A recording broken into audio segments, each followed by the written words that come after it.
kind of work it out. Okay.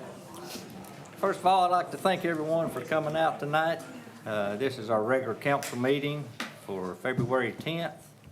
And before we do the invocation, pledge allegiance, I just want to let everybody know if you get tired of standing, there's more room over in the community room, and it's being televised so you can see what's going on.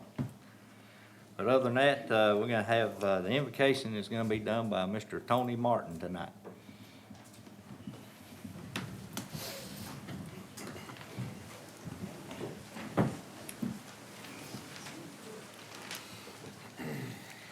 Let's pray. Heavenly Father, I just want to welcome you in this place, Lord. Father, you are our strength, you are our refuge in our time of need, Lord.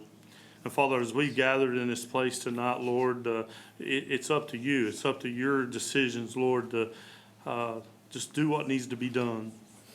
And Lord, I pray that with decisions that are to be made tonight, God, there's a lot of men and women that will be affected in the decisions that is made tonight. Lord, I encourage each and every one to just have an open mind and an open heart, and knowing that, Lord, you're in control of it all. And I pray for the town council and each member there, Lord, the things that they have to listen to. And Lord, we just encourage them, Lord, just to have an open mind and an open heart with you as well. Lord, each and every person that has came, Lord, I know some may be for it, some may be against it, Lord, but Father, we're allowing your wisdom, we're allowing your strength and your guidance to take care of everything. We honor and praise you because, Father, you're in control. In Jesus' name we pray. Amen. Amen. Pledge allegiance to the flag of the United States of America and to the republic for which it stands, one nation, under God, indivisible, with liberty and justice for all.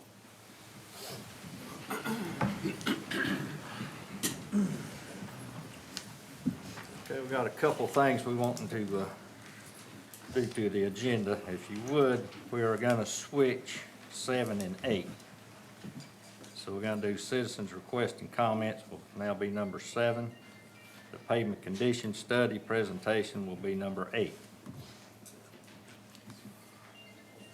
I move that we approve the agenda as amended. I have a motion Second. and a second. All in favor say aye. Aye. All opposed say no. Motion is carried unanimous. Now we need the approval of the regular meeting minutes and closed session minutes from January. Make a motion that we approve our regular meeting minutes and the closed meeting minutes from our January session. Motion and a second. All in favor say aye. Aye. All opposed say no. That motion is carried unanimous. Okay, you have before you the consent agenda, which consists of the finance officer's report for January, a resolution 02-025 hazard mitigation plan, and residential erosion control installation and maintenance agreement. Motion for a consent agenda. Have a motion? Second. Have a second? All in favor say aye. Aye. All opposed say no. Motion is carried unanimous. Okay, now we got citizens' requests and comments, and I think Sam wanted to speak because she's got to go. Yep. Excuse me, I'm sorry, I have another meeting tonight. Samantha Saunders from Maiden Business Association. I wanted to let the council and everyone present tonight know that the Maiden Business Association has planned 2 events for this spring. The first one is our our mystery egg. It's called Maiden Mystery Egg, and that one's gonna be April the 12th from 10 until 2. The local businesses will sponsor prizes and little trinkets. There'll be candy. The kids will come around. They can have their Easter baskets, or if they don't have a basket, we can give them a bag. But it'll be from 10 until 2 on April the 12th. The other one is the Maiden Car Show. We're going to do this in conjunction with the Maiden High School Band Boosters. It's going to be April the 26th from 9 until 3. if you want more information about this, this is a rough draft. It hasn't went to our Facebook page yet, but it's Maiden Business Association. As soon as this rough draft is approved, you can go there and look at it. But I wanted to give council a copy of it tonight. Thank you. Thanks, Tim.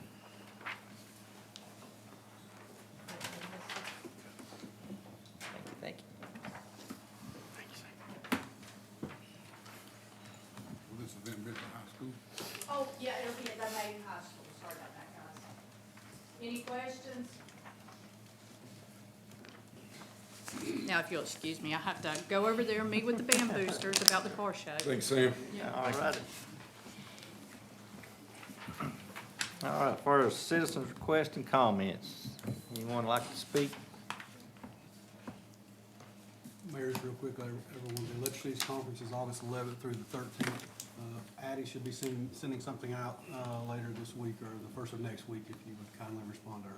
Say it again, Tracy, what time? August the 11th through the 13th. Do you know where it's at this year? Myrtle Beach.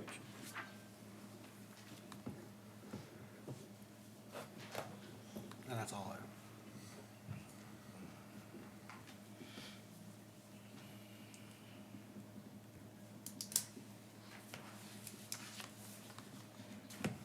Anyone else?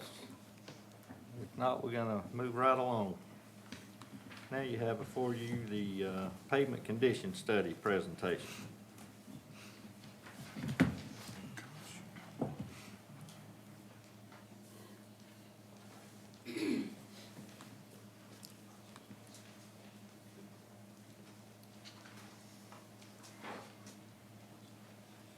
You had no idea everybody cared so much about paving, did you? Well, you know, this is a novelty because normally folks won't run me out of town on the road. And I don't get that vibe.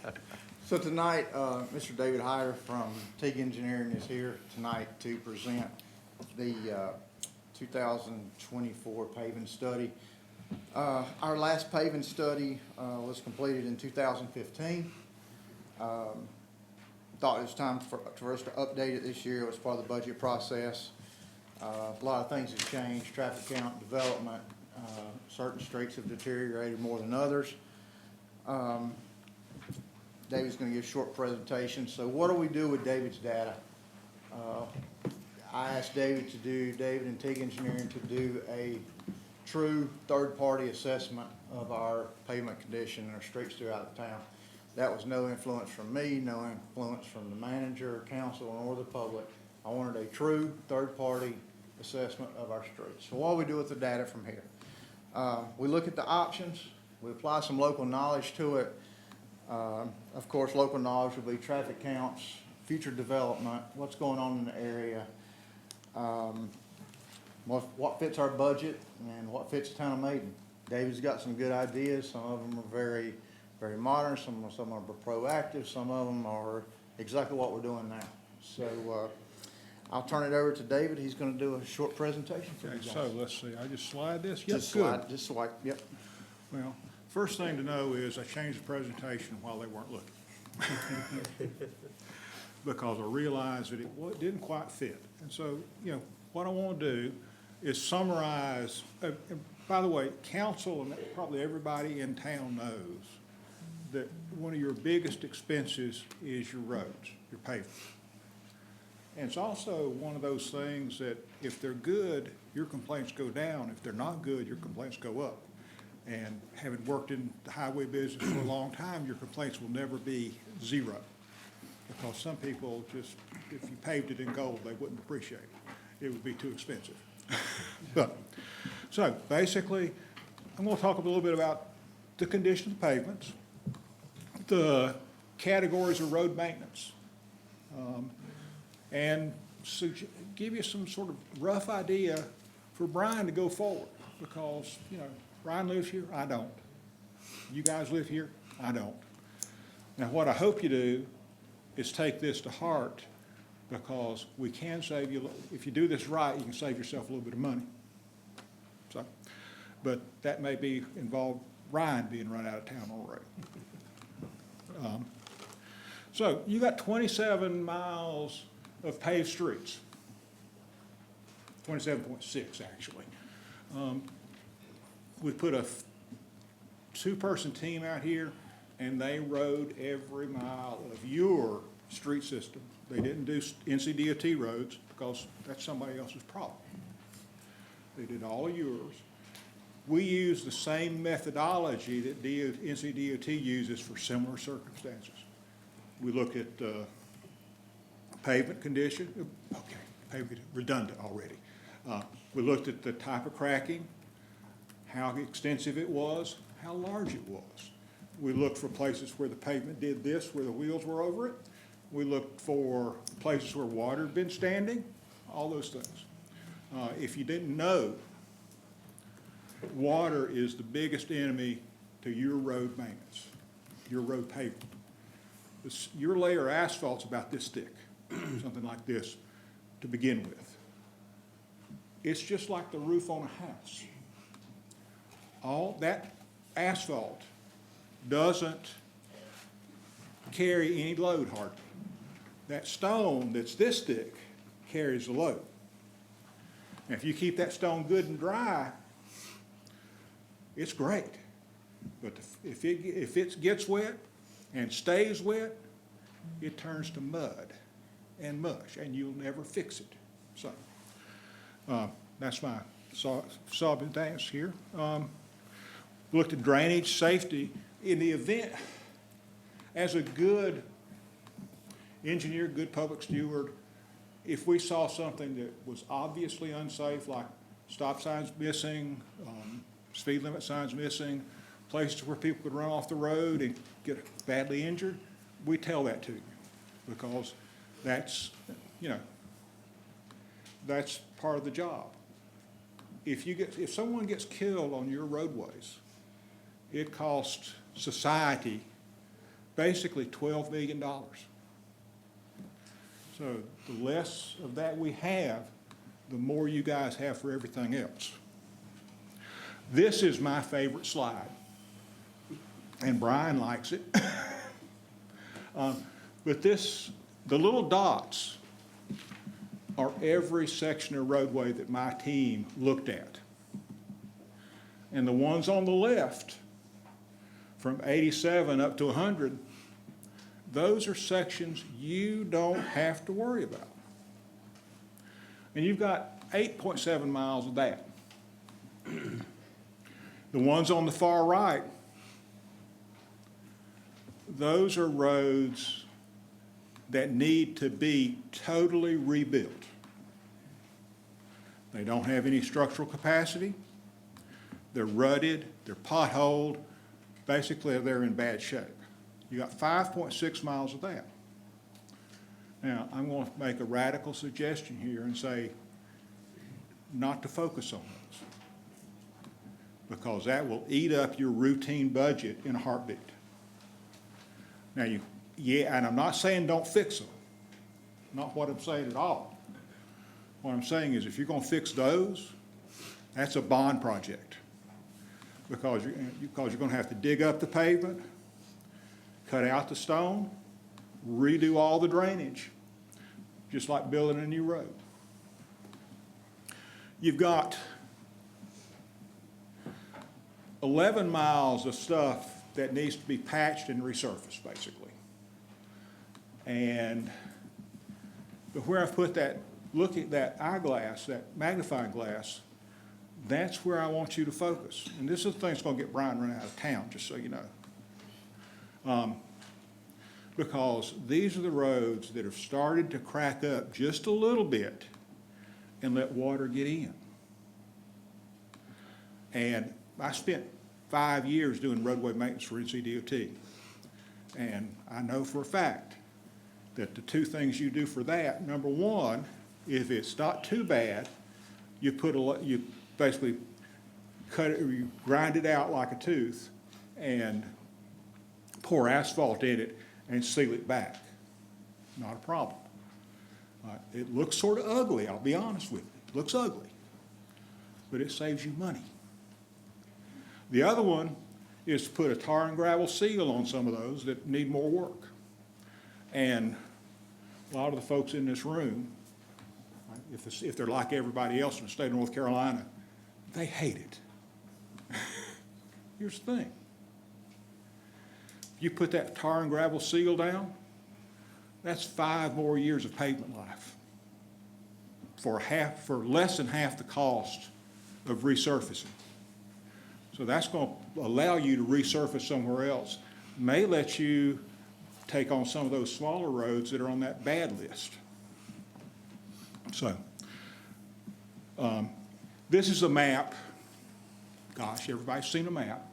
But this is where all those roads are. And this is a place that basically will let you do a couple of things. You can show, say, here's what I've done. You can mark off and share that with the residents. You can use it to plan your work, sort of make it cheaper to do the work by focusing everything closer together, those kinds of things. Basically,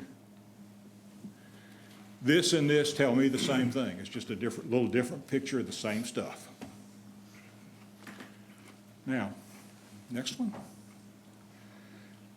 I told you my guys looked at the roadways, and there's a bunch of stuff we look at. We look at what's called alligator cracking. Anybody got an alligator wallet, a pair of alligator shoes? Nobody got a leather wallet. Basically, it looks, basically it's a little square pattern in the roadway. And because it looks like a alligator shoes, that's what we call it, alligator cracking. It starts out as a thin line down one wheel rut, normally the outside. And then you get a little transverse crack, then you get one on the other side. And that is basically load and water. Heavier the load, the more heavy loads, the more you see it. Now, the small ones are 1/8 of an inch. Take my pocket knife and put the tip of it in there. But down here on that, I took those pictures, put a penny down for scale. If you look on the severe, and that's not even the word, that's just where severe starts. Severe crack can be this wide, and our pothole is a severe crack. Transverse cracking are cracks across the roadway. Normally, that's what happens when asphalt gets really old on light loads. The other place you see it is if you've got concrete pavement under it. Everywhere there's a concrete joint, there's a transverse crack. Rutting, I told you about that. That's just where the wheels sort of route out. Bleeding, you don't normally see that in plant mix asphalt. That's something you see in this tar and gravel mix where it's got too much asphalt in it and it gets black and shiny because the asphalt's all come to the top. Patching is basically distress, but it's also a repair. And then the other one is ride quality, which everybody around here is familiar with whether the road's bumpy or not, basically. The smoother the road, the better everybody likes it. My wife's that way, I'm that way. Now here is something I commend to Brian to use. If he goes in on the left side of that thing with, let's say, for example, Mountain Avenue or whatever, with a pavement rating of 70, then it tells him what he ought to do with it. And he can use his local knowledge to fine tune that, basically. As you see, when the pavement condition gets below 40, that's when we talk about rebuilding the roadway. When it's above 70, we just talk about doing some light work to it. If you've got a place where, in the middle of this place, if you've got a place where the road has been resurfaced so many times that the curb and gutter's not there, we'll recommend what we call a mill and fill. And you've seen this. You come in with a big grinding machine, grind it off to about this deep, and resurface. great process. And what it does a couple things. It sort of preserves that pavement, and it restores your drainage line. These are estimated costs. Now, one thing I will tell you, and this is mostly for Brian's use, one thing I'll tell you about these estimated costs, standing here right now, they're wrong. They're internally consistent, but the price of asphalt changes so quickly that if I revise this today, it would be wrong tomorrow. So when you go out with an estimate, you'll come up with numbers that are different than this, but this will tell you which to estimate first, basically. Preventive maintenance, and we're suggesting, now, my job, a lot of people don't understand, my job is not to tell you what to do. My job is to give you a certain number of options on how best to do what you need to do. See, you guys ran for office here. You get the credit, you get the responsibility. I'm just a hired hand. Now, the thing I bring to the table is I'm a hired hand from not here. So you can, that gives me a certain amount of independence. What you're seeing there is a chip sealing machine. We've got basically almost 2.6 miles to take a crack seal and gain pavement life, and not quite 2 miles of chip seal that would gain 5 years, basically. Corrective maintenance. This is all the potholes.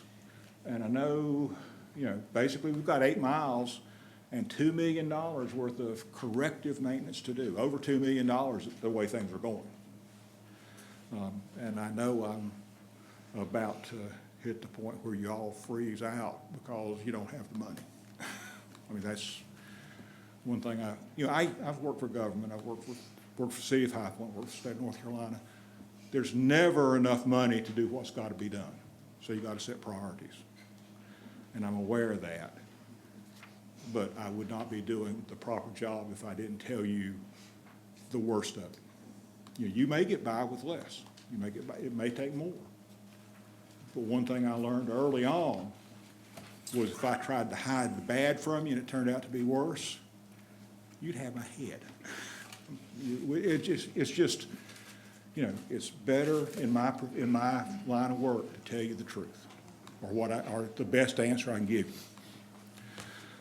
This is reconstruction, and that's a really bad picture of reconstruction, but I've sort of explained it to you already. Basically, you go in with a bulldozer and scrape everything out, redo all your drainage. If you got water and sewer under there, that comes out, you got to redo that. And that's why it's so expensive. Right now, I'm looking at, and these are old numbers again, almost $8 million in reconstruction. And that's why I say, if you're going to do those are bond projects, basically. I don't expect you to do that out of routine maintenance. Nobody does. Nobody can. Here is the biggest change between what you have in your packet and what is on the screen. Actually, this is on the screen. Duh. Okay. First thing, look ahead. Regular pavement condition survey.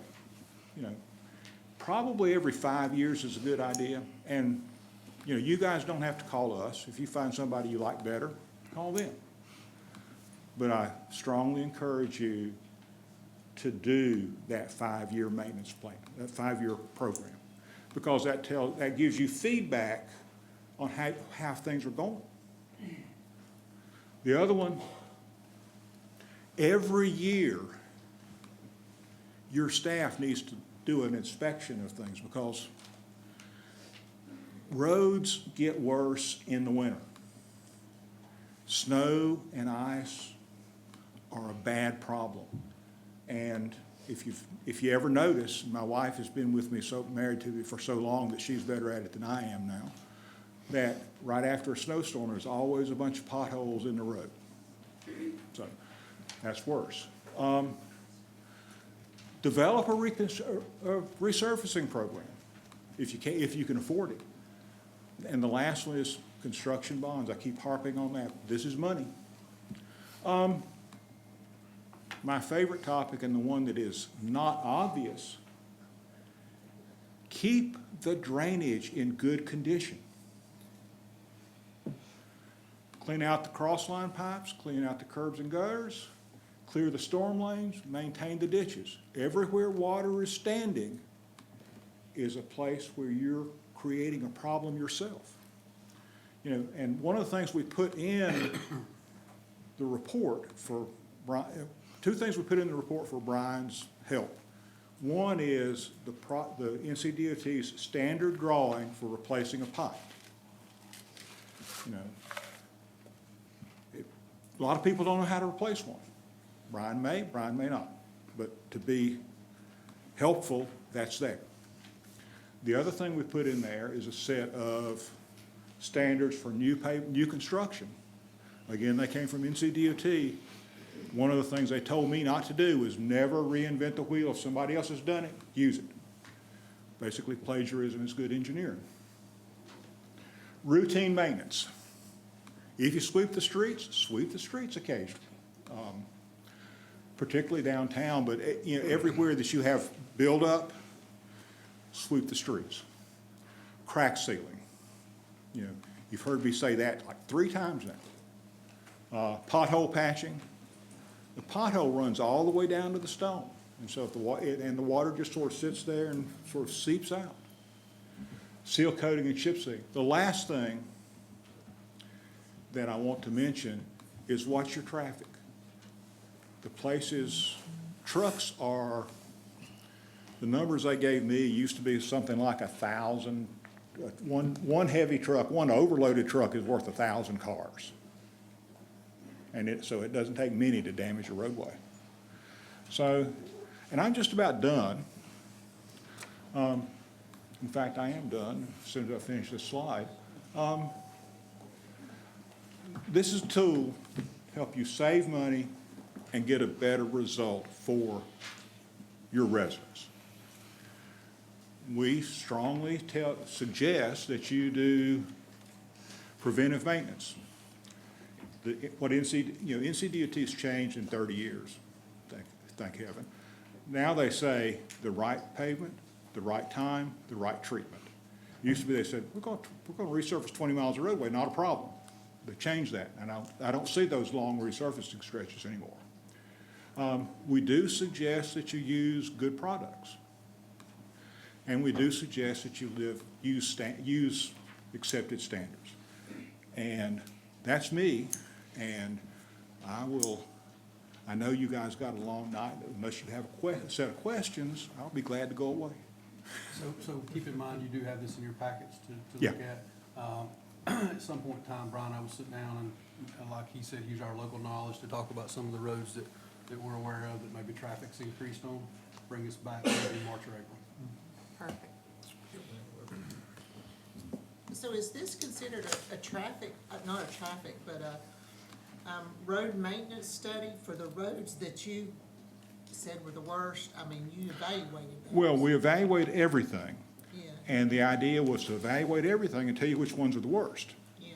Now, the report itself is in your packet, and it tells you the score of every road and where, and we didn't do all, very seldom could we do an entire road as one section, you know, because things change.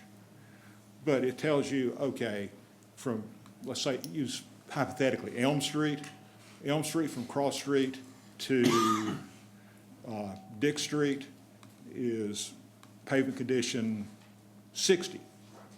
And then from Dick Street to Ivy Lane is 40.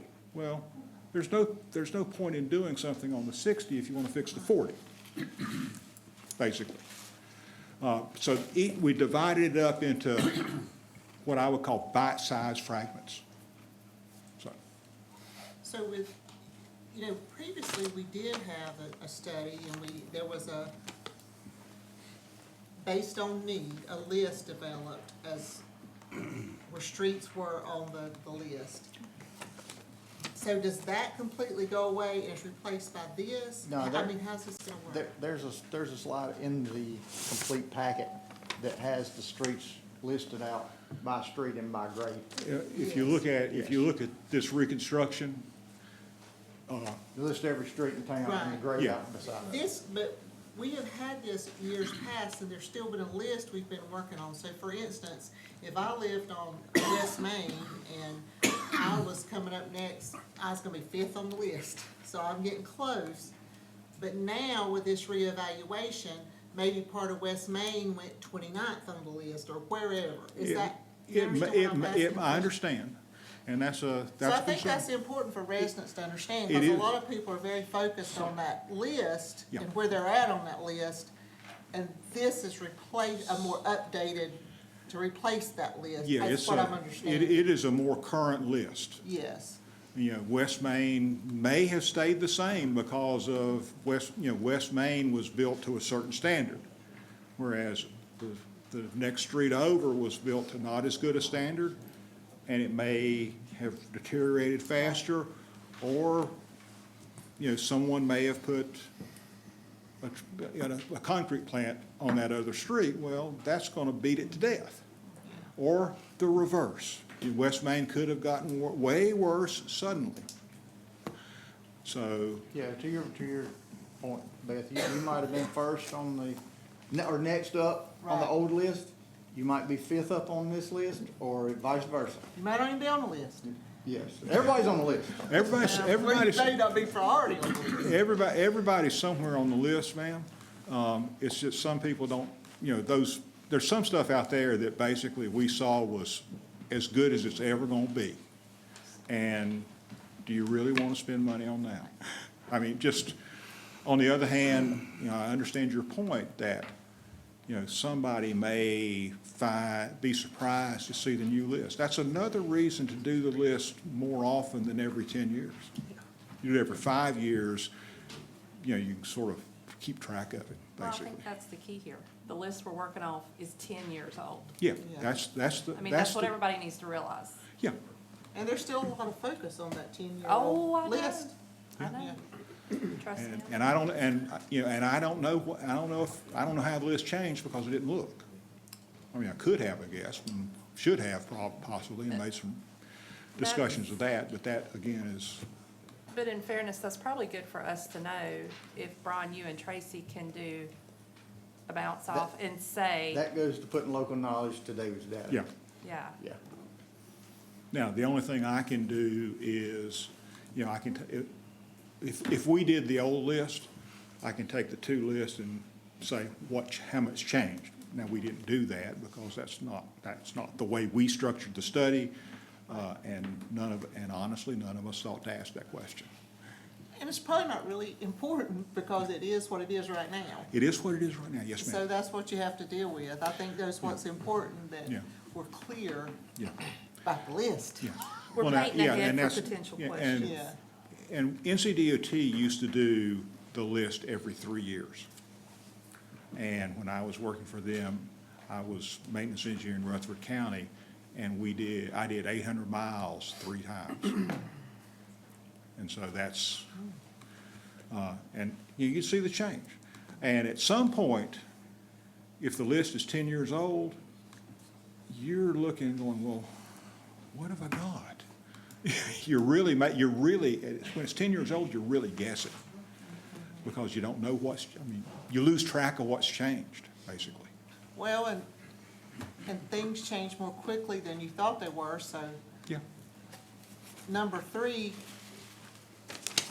number 14 gets moved up to number Yeah. 3 because we've Yeah. had a big change, and Yeah, then, yeah, and I'm not, Couple I'm stores not that trying to change it say real that my quick. work is perfect. It's subject to all of the challenges that any work by any person has. We did the best, we tried to do a good job for you, but is it perfect? No. I think what a lot of people don't understand too, and correct me if I'm wrong, but East Main Street is a Maiden Street name, but that's US 321, and that is state highway maintained. Correct. And I would haphazardly guess, the road from food line on down is also, All for the state. Island maintains. Ford Road is also state maintained. So that is, you know, it's got a maiden name, but they are state maintained roads. That is correct. Any US route, any NC route, and any road sign that has an SR number in front of it, that belongs to the state of North Carolina. And you actually would have to get permission to do work on it. And they get sort of testy about that. I mean, they're glad for you to do it, So don't get me wrong. those potholes on those streets are the state's responsibility. That's right. That is 100% correct. No, you're absolutely, state of North Carolina has, depending on the year, the first or second largest state-maintained highway system in the roadway. We compete routinely with Texas. And it's not because we have more roads, it's because in North Carolina, there are no county roads. Everything belongs to either a city or the state. Now, you go down to South Carolina, and it's city, state, and county, and I get dizzy in a hurry. So, yes, sir. Thank you. I'm glad to be here. I appreciate the business, and I'm glad to be here and enjoy this. Thank you. Thank you. Thank you.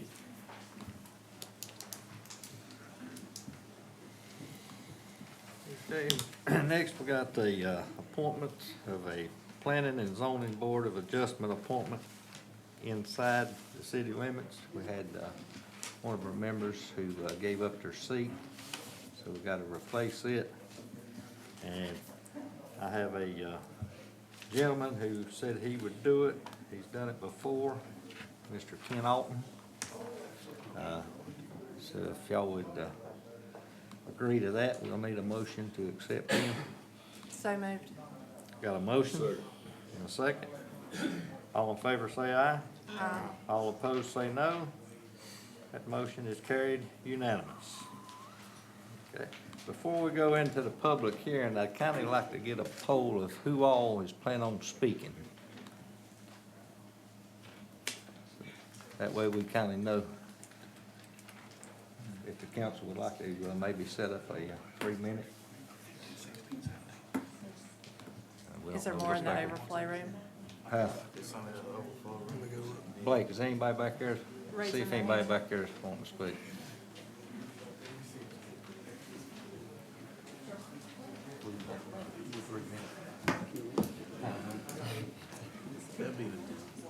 Yeah. How many? All right, so we need a motion. Somebody needs One a council member. motion for, put time limits on there, and it'd be 2 or 3 minutes, whatever you want, we need a motion. How many people do we have? I'm gonna say 18, 19 based off hands. Let's do 3. I move that we apply a 3-minute speaking limit to each citizen in the public hearing tonight. I'll second. Have a motion and a second. All in favor of that, say aye. Aye. All opposed, say no. That motion is carried unanimous. Blake, And- Blake, if you'd let the ones know in the other room there that what's happened in case they didn't hear that 3 minutes. 3 minute. And when you come up to speak, all we ask if you would state your name and your address. Okay. We're gonna wait on Blake to get back in here, we'll get started.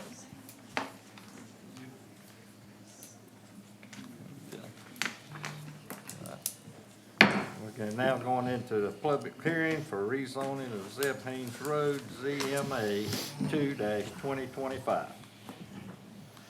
Very good evening, council. Before you this evening is a zoning map amendment for 1210 Zeb Haynes Road. This is to take this property from R15, which is our medium-density residential, to conditional zoning. The property is roughly 8.7 acres in size, and this is to have their property rezoned for the sole use of a group home and a rehab, or a rehab house. The proposed use for this is for folks that are coming out of rehab and have substance abuse. This is a facility for them to, before they kind of come back into society for that. The applicant is interested in having the rehab house for up to 32 residents. And they had a community meeting here on December 11th to meet with community members for this use. Additional information is that this property will need to go through review with the county if this is approved. As it stands, this would not be approved through Catawba County's building services. What that would mean was they would probably need to submit plans with Catawba County for this particular use to have that many individuals. And that would also apply to any environmental health for this septic tank on this property. We do have water there, but we do not supply sewer at this site. The review criteria that the council is required to consider is whether or not this meets with our comprehensive plan.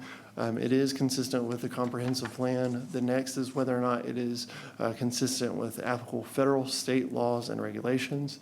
As I had gone back to, this does apply to a state building code and environmental codes where the property would likely need to be updated.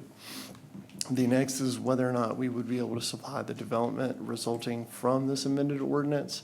This is outside of the town limits of Maiden.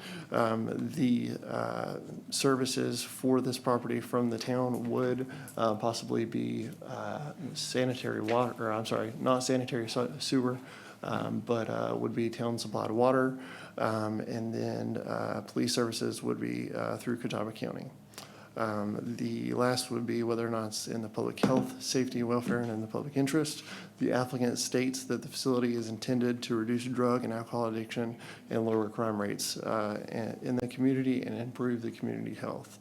The town hall has received 3 calls up until this point for this particular property and the rezoning, and the Planning and Zoning Board of Adjustment gave recommendation of approval.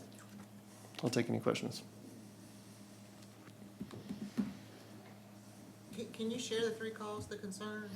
Yeah, each of the concerns were in regards to safety on the property. One additionally had a concern about environmental health and that many people being in this facility and a septic tank or the field not being able to handle that use.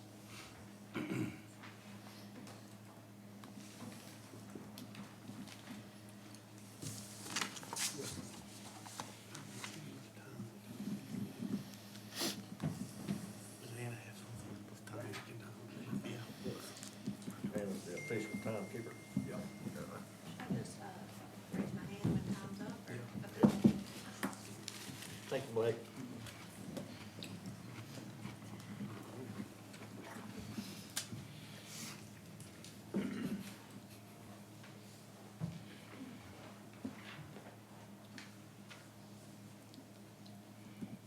Okay, anybody wants to start?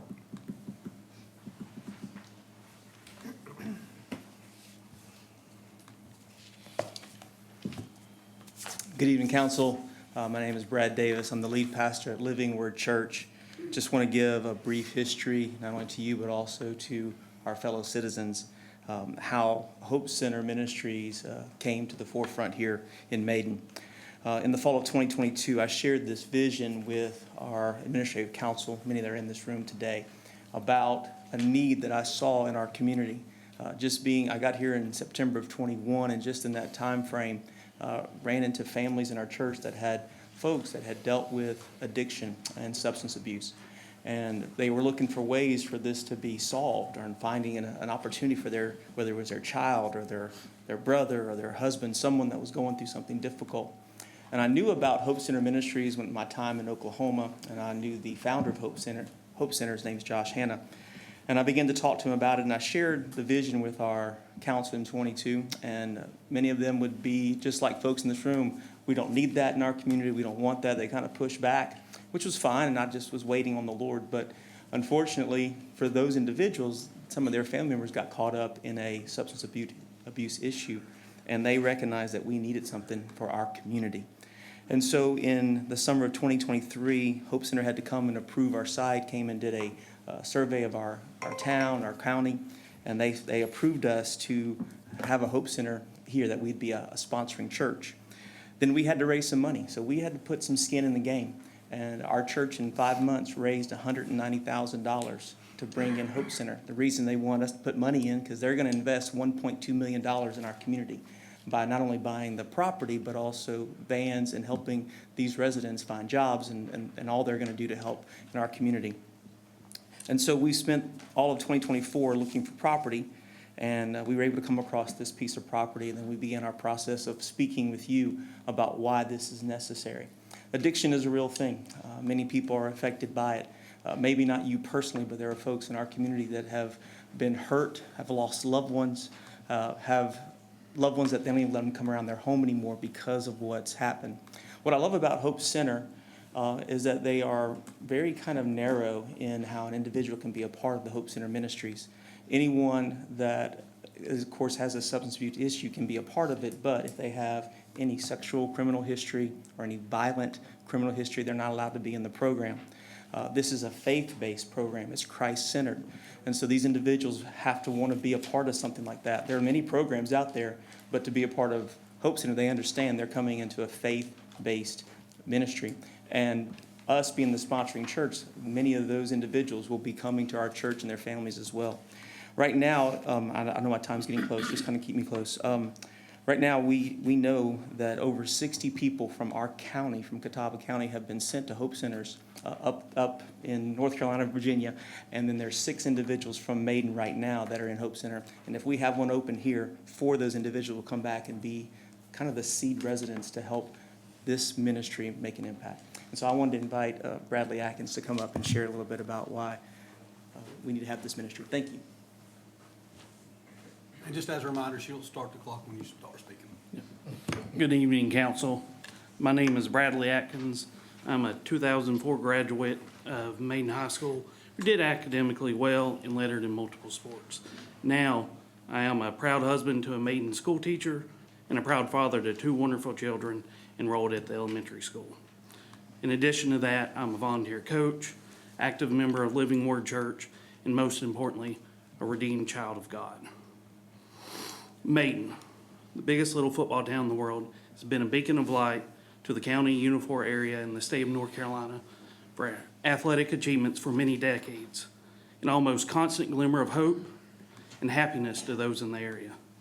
Through these same decades, we have thought the problems related to our gathering here tonight are those of some faraway metropolis, or at the very least, some big city outside the shadows of the stadium lights and steeples across our town.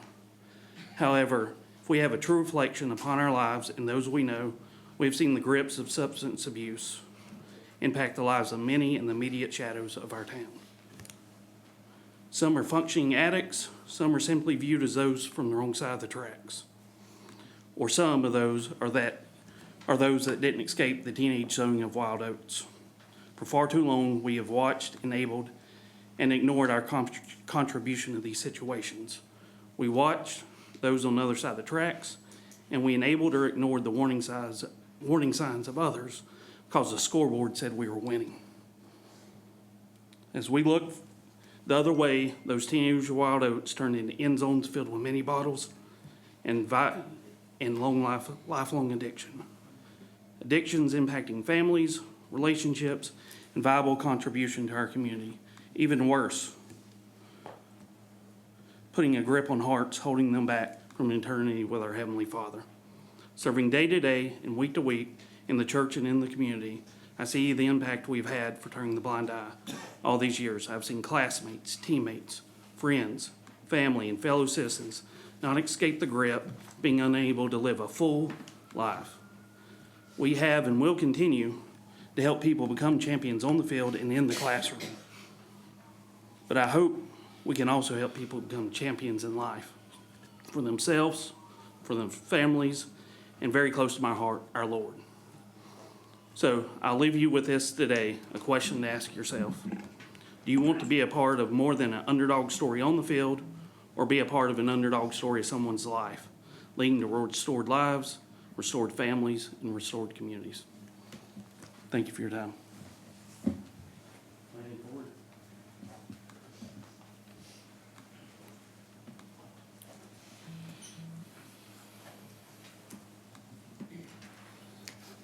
Lanny Ford, 1812 Union Street here in Maiden. Been here for 22 years. I came not long ago in front of this board when it faced another major decision with rezoning, talking about commercial property. I commended this board for the decisions that they make to keep Maiden progressive and moving. If it doesn't, Maiden will get left behind. If it could also stand to the point to where if the things that aren't needed in the town happen, then council gets replaced by folks that get moved into the community, and then you wind up like a Mooresville. I come as a citizen of Maiden and as a member of Living Word Church. And this is something that if you haven't experienced it, I experienced it firsthand at Christmas when there's over 400 people came into the church to have what they call their regional Christmas party from Hope Centers all over the area. And if you haven't seen it firsthand, you don't know how it touches you. And then when you start talking about residents that are here locally that can move back in, and the importance for them to get the rehabilitation that they need. They've went through the clinical side, now they need to come back. We have a prison camp right here in Maiden that has work release, that we have people in our industries, places that I work. I see them every day. If we can do that, why can't we step up and do this as well? This touches so many people, and we don't really know how many people it touches. It's the same answer that everybody has. Yeah, it's a great idea. I don't want it next to me. Well, if everybody has that attitude, then nothing's going to happen. Somewhere you've got to step up and take responsibility for your community. Take responsibility for the people that are your neighbors or could be your neighbors. And I think Hope Center is one of the things that would be a benefit to the Maiden community, especially the citizens that are directly affected.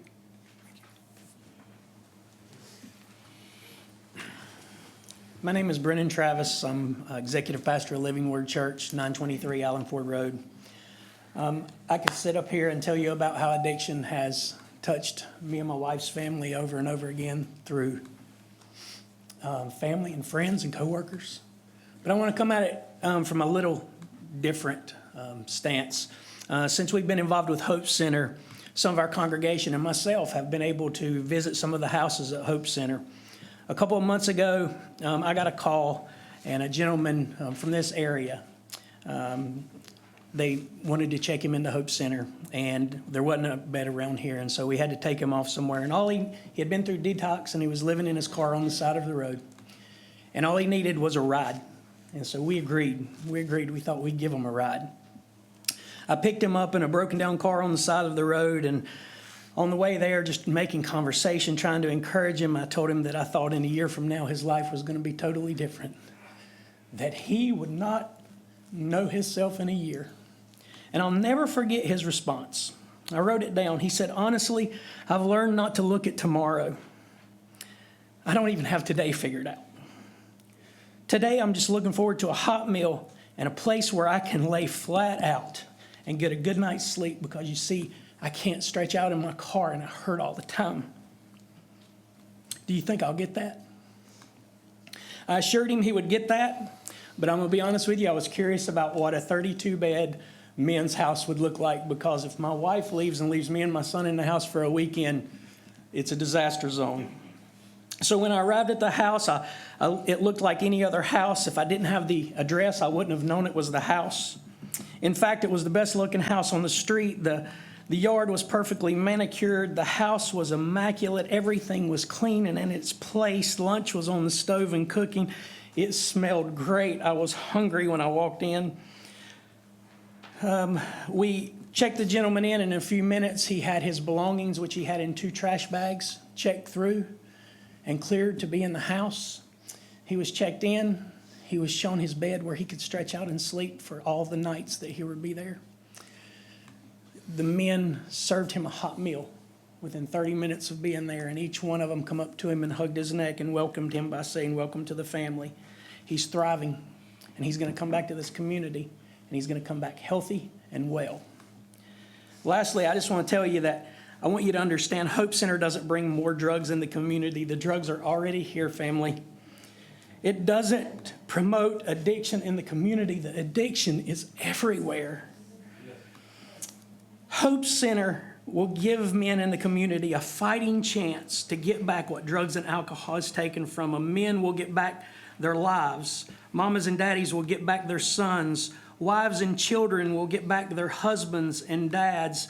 Our community will get back productive citizens who give back to their community and not just take.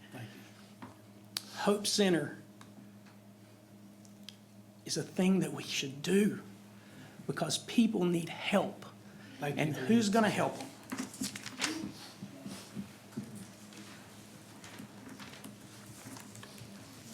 Council?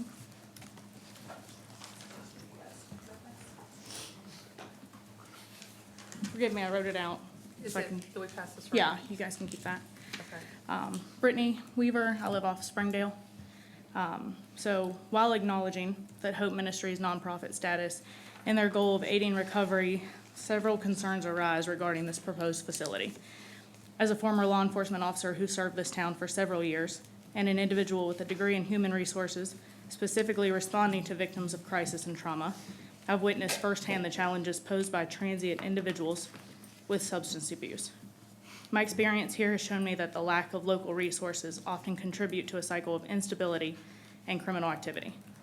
As we, as law enforcement, address this facility, facilitating transportation to larger cities with more robust support systems, creating a safety net for our small town.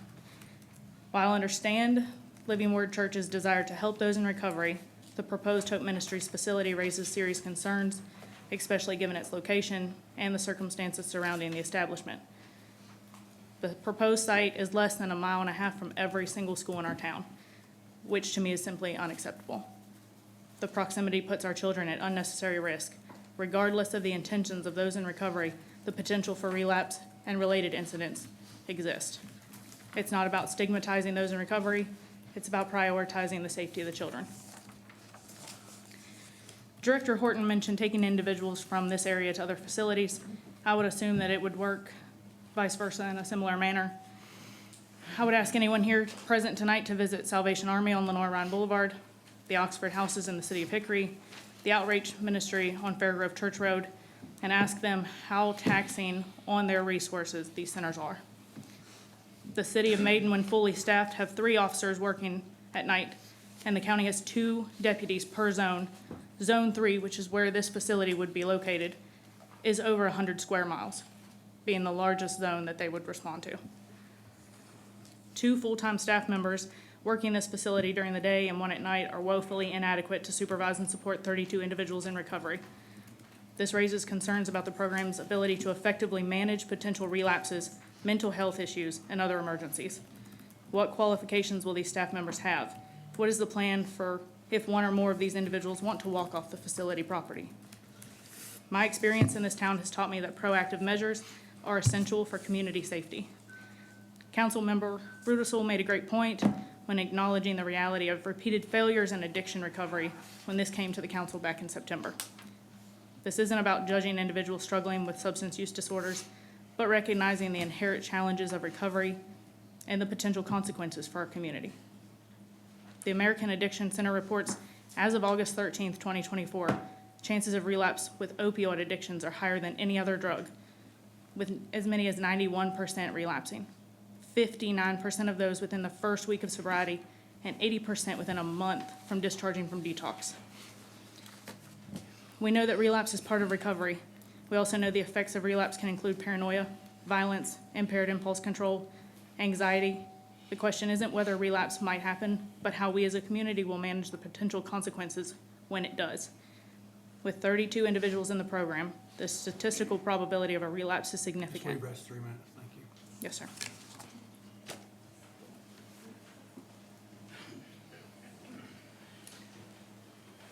My name's Ken Smith. I'm a recovered alcoholic and a drug addict. I've been 46 years substance-free. I want to give you a different perspective. All of the things that that young lady said are true. The success rate is minimal.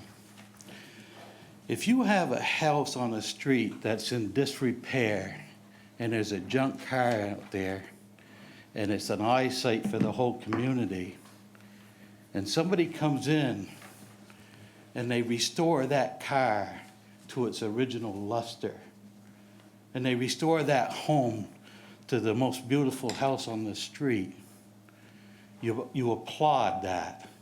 But not every house gets restored. Not every car gets restored. I'm a product of restoration. I went on to own my own business. I went on to become very successful. If it's only 2 out of 100, then you've already got 100 on the street. You just made it 98. Success is difficult. Success comes with a cost. I am in the restoration business. I've spent my life helping people with alcoholism and drug addiction. The failure rate is high, but the success rate is worth it. If you can take 2 people out of Maiden that are addicted off the street and put them back in society and make them productive, then you've won the race in the name of Jesus. Thank you.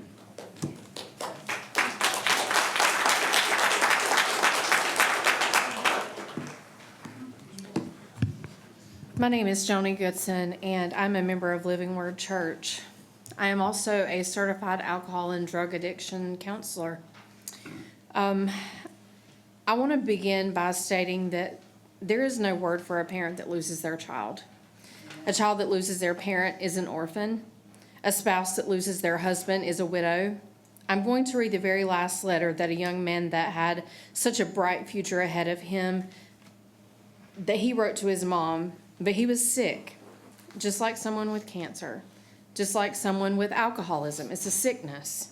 So many people do not understand that this is something that they don't want to partake in. They're literally sick.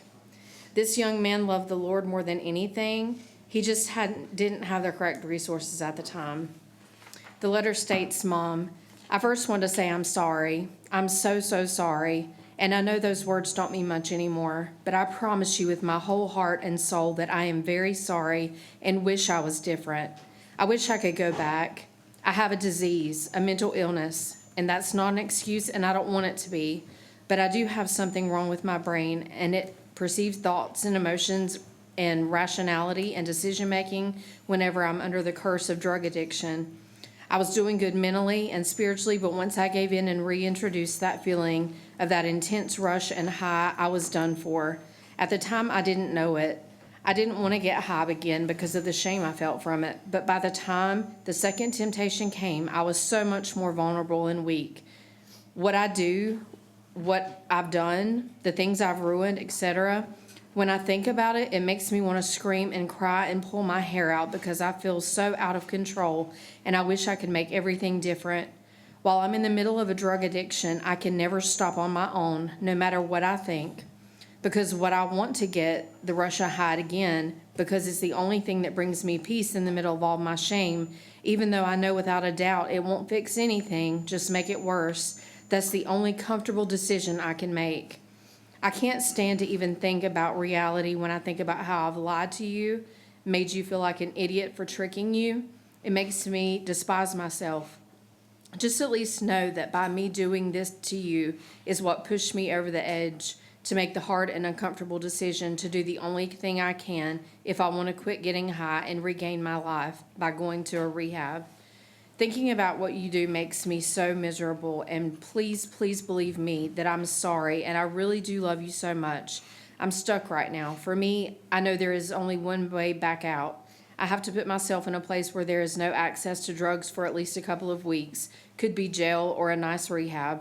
The rehab is more pleasant and appealing and is a positive environment that's solely for healing. I just know how my mind works. A little bit of time to remember how much better and full life is without chasing a high. My spirituality and relationship with God is all real. That's 3 minutes, ma'am. Okay. Thank you. Good evening. My name is Jared Weaver, and I do this for a living. I work in drug and alcohol addiction. Over the past 4 years, I've written 6 grants for the state of North Carolina and been awarded over $4 million. This is what I do for a living. The difference between this lady and what this program offers is science. That's the difference. She is a licensed clinical person. This place does not have this. I have a 10-minute speech, but I'll narrow it down to 3.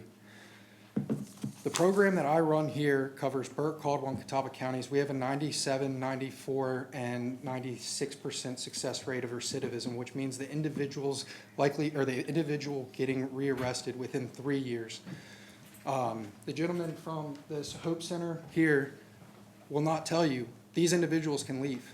There is no science behind this. It is a faith-based program. The difference between a drug rehab and a faith-based program is simply that, science. You have volunteers or you have licensed medical staff who are there.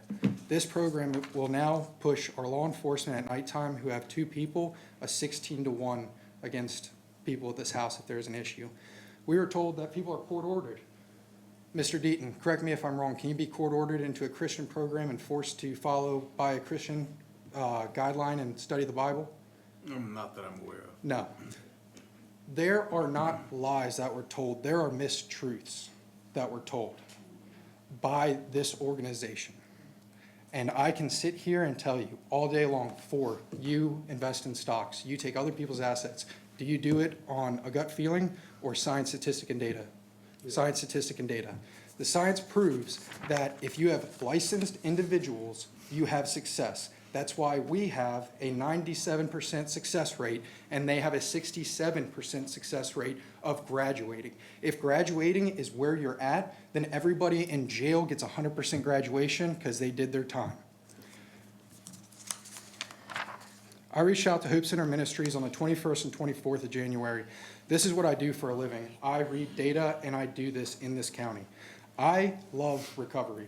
When I came back from Iraq, I had a bunch of buddies kill themselves and abuse alcohol and drugs. That's why I got into this. I specifically emailed the North Carolina Representative Neil Dickerson and General Admissions, where everybody sends their application.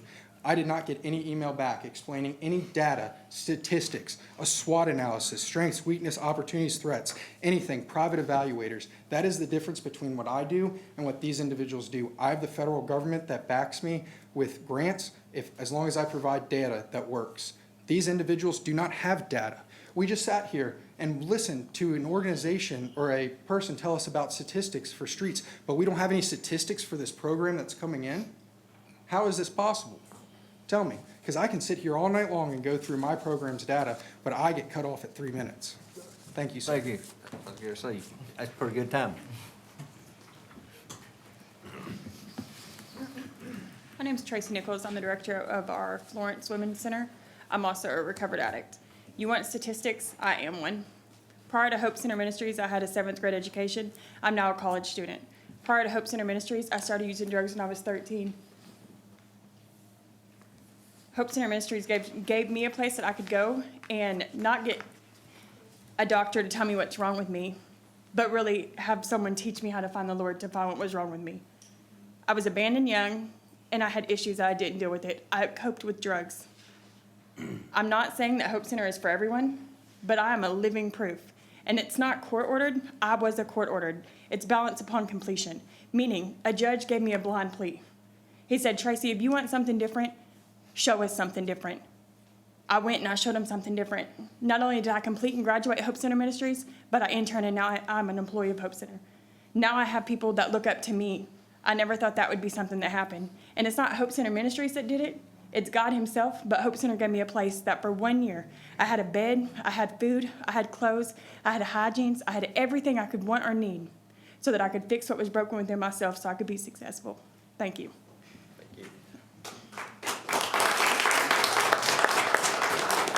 How you doing? Chris Eglin, 4564 Buffalo Shoals Road.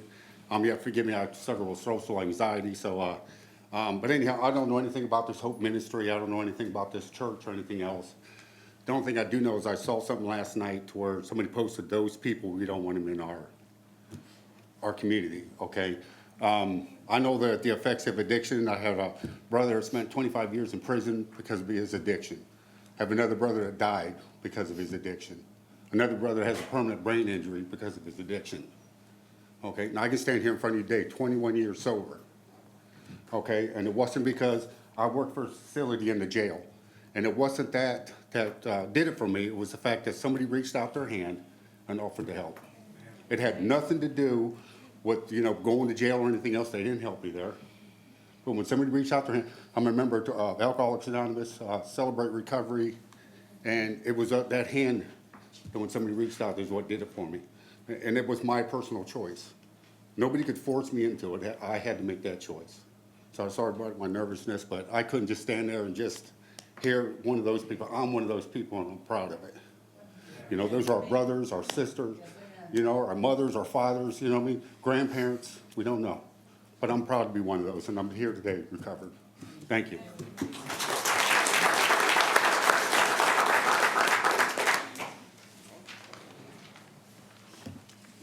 My name is Rick Lawing. I live on Withers Road in Maiden. Been a resident of Maiden my whole life.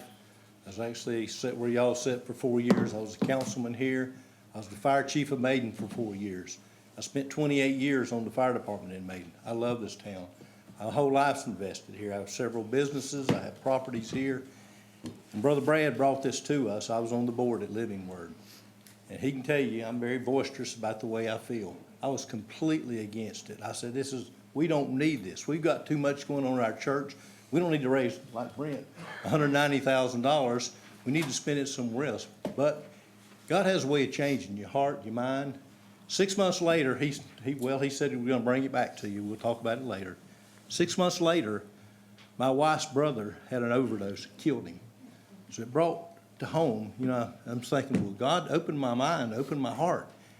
And then I got to thinking, my dad was an alcoholic my whole life. My whole life. What would my life been if he would have changed his life? Which he finally did 6 years before he died. And you know what did it? He got a Bible, and God did it. And God's in the middle of everything in this thing. So I know he can do it. But I was totally against this thing. We have people going to our church that have had sons that have overdosed, almost died, and bring them back. I mean, and this is something, if you haven't, anybody here had a son, a brother, a sister, or whatever, this is a sickness, this drug, this alcohol is a sickness. It's just like having cancer, like having dementia, just anything, having heart trouble. I mean, this is something, they need something here. And if I can do anything to help bring this to our citizens, I love this town. They'll plant me over here at Maiden Cemetery when I leave this place, okay? They will, if my wife wants something else. But anyway, but I promise you, if we can do anything, I want to help my brother, my fellow citizen. And I know everybody here's had something faced in their lifetime, a friend. I mean, in Maiden, I guarantee you, Tracy can tell you how many times every week, you could tell how many times they go do something about drugs in the town of Maiden. I mean, it's here. It's not just in Newton and the big cities. It's in Maiden, North Carolina. And it's not people that are just in the gutter somewhere. It's people that go to work, wear a tie. And we need to do what we can to make this go.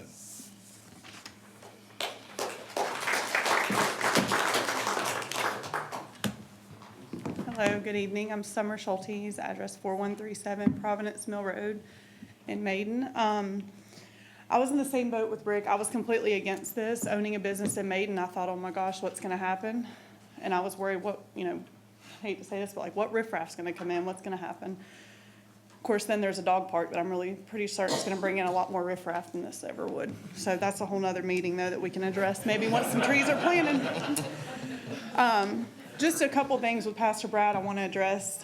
I don't think he got to, but there are weekly drug tests that are given at this facility. And if someone does make the decision that they want to leave the facility, we're not just going to drop them off, put them in the community and say, good luck. They're going to be taken to their last known address, which more than likely will be within our community because the goal of this is to pull from the community in order to better our grounds and people that are surrounding us. There's also 24-hour monitoring at this facility with cameras, and there's people on site to do this monitoring as well. And also to go back to what Bradley had said, I've never even smoked a cigarette, knew nothing about addiction.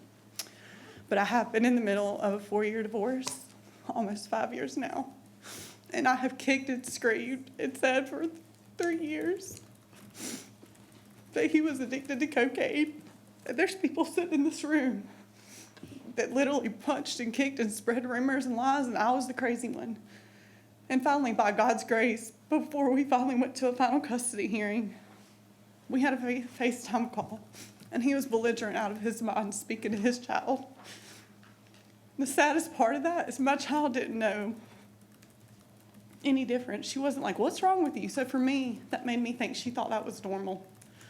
This was an all-star football player. I have no ties. I'm from Myrtle Beach. I opened a business here, and by God's grace, it's been successful. Who I married was from this county. And since he was this all-star football player and walked on water and all, I was the crazy one, and I'm not.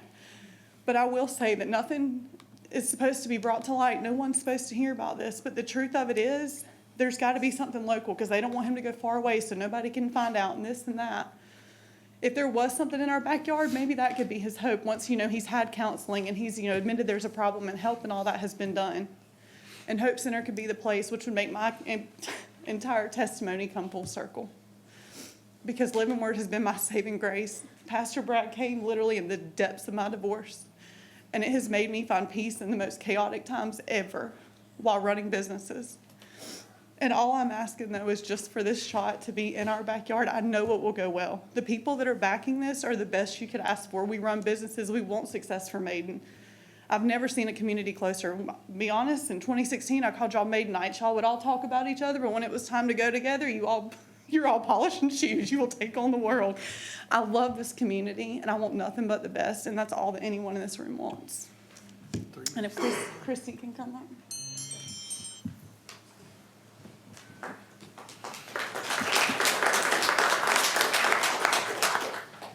Kristen Burchett from Florence, South Carolina. I volunteer with the Hope Center in Florence County. Basically, I'm originally from Vicksburg, Mississippi. I am 39 years old, and I am the one and only person in my family that is not an addict.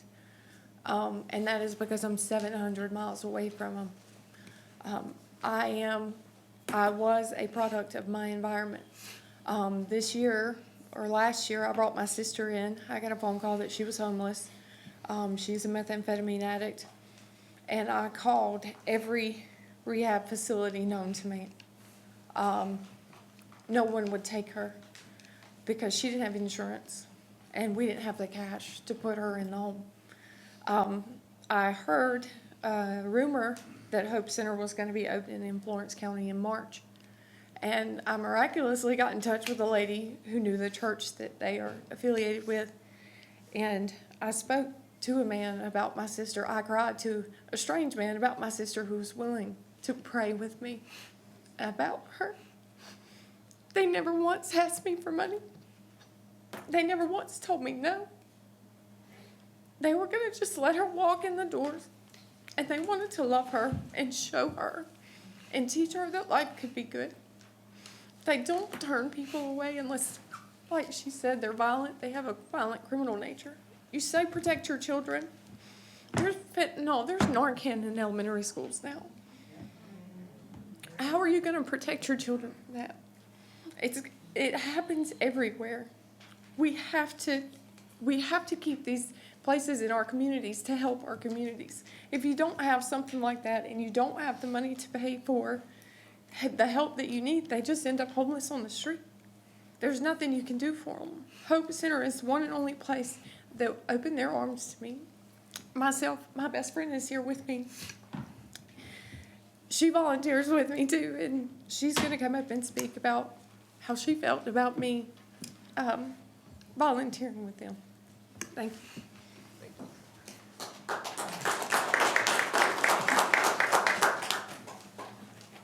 Mr. Mayor, distinguished council, my name's Ron Elliott. I've been living in Maiden for 61 years. That looks like I'm probably from the Stone Age, but that's okay. Over this distinguished council is a motto up here. It says, "In God we trust."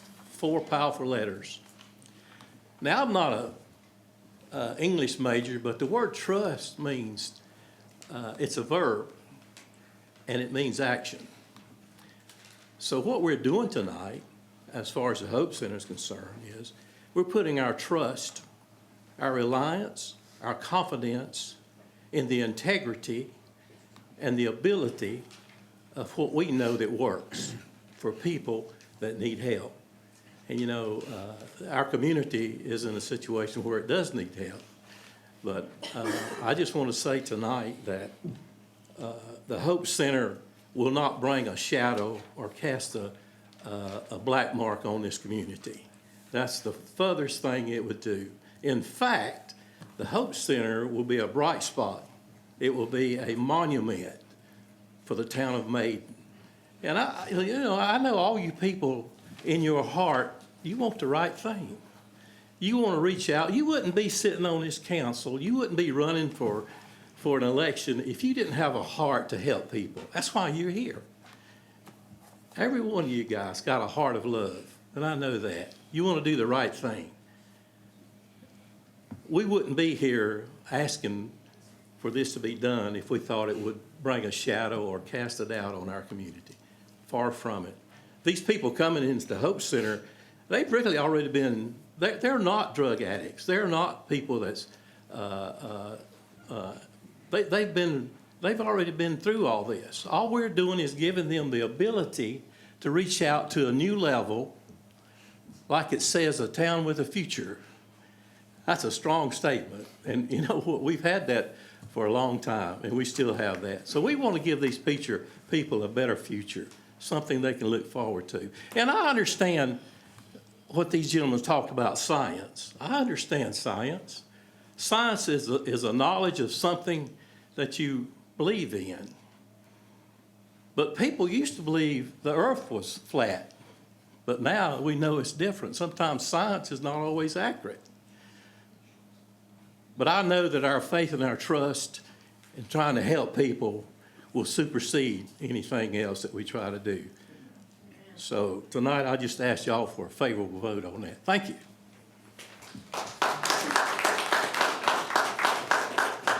Hey, my name is Nikki Schultz. I'm from Florence, South Carolina. I am here with the Florence Center. I'm here because I was against it as well. When my best friend's sister came up and they're offering to take her, I'm like, what do they want for it? What are they going to take advantage of? She chose not to, the sister chose not to go into the center. But we were still getting calls, you want to come help volunteer. And I thought they were taking advantage. So we went to a fundraiser gala that they had where all of the residents were there. We got to meet the residents. We got to hear the testimonies of the recovery pastor and the director and all that they have been through and Hope Center did for them. We found out they charge them $700, and even if they never give the $700 to them, they give the $700 back to them, or the first $700 when they graduate. They put these people on the streets. I was doubtful. I was skeptical. I thought every time I went and bought them hygiene products that it was going to go to waste, that these women were going to get on the street. It's an unassuming place. You'd never know they were there if there wasn't a town council meeting to say that they were there. They are active members in the community. They're working. They're all going to church. I've listened to a lot of their testimonies. As someone who was not raised in faith, I was actually raised by addicts myself. Helping them has increased my faith. It has put me into a place where I believe more now than ever. And I'm 47 years old now. I thought I got the short end of the stick. It turns out I'm on the good side. And these women are too. And the men that we met at the Conway, South Carolina location, they gave the same testimonies. They go in there detoxed. They go in there to get the help that they need, to figure out the source of their problem and to let God overcome it. And it has, for me, turned my life around just helping and just being part of that community. So I hope it can do the same for Maiden. Thank you.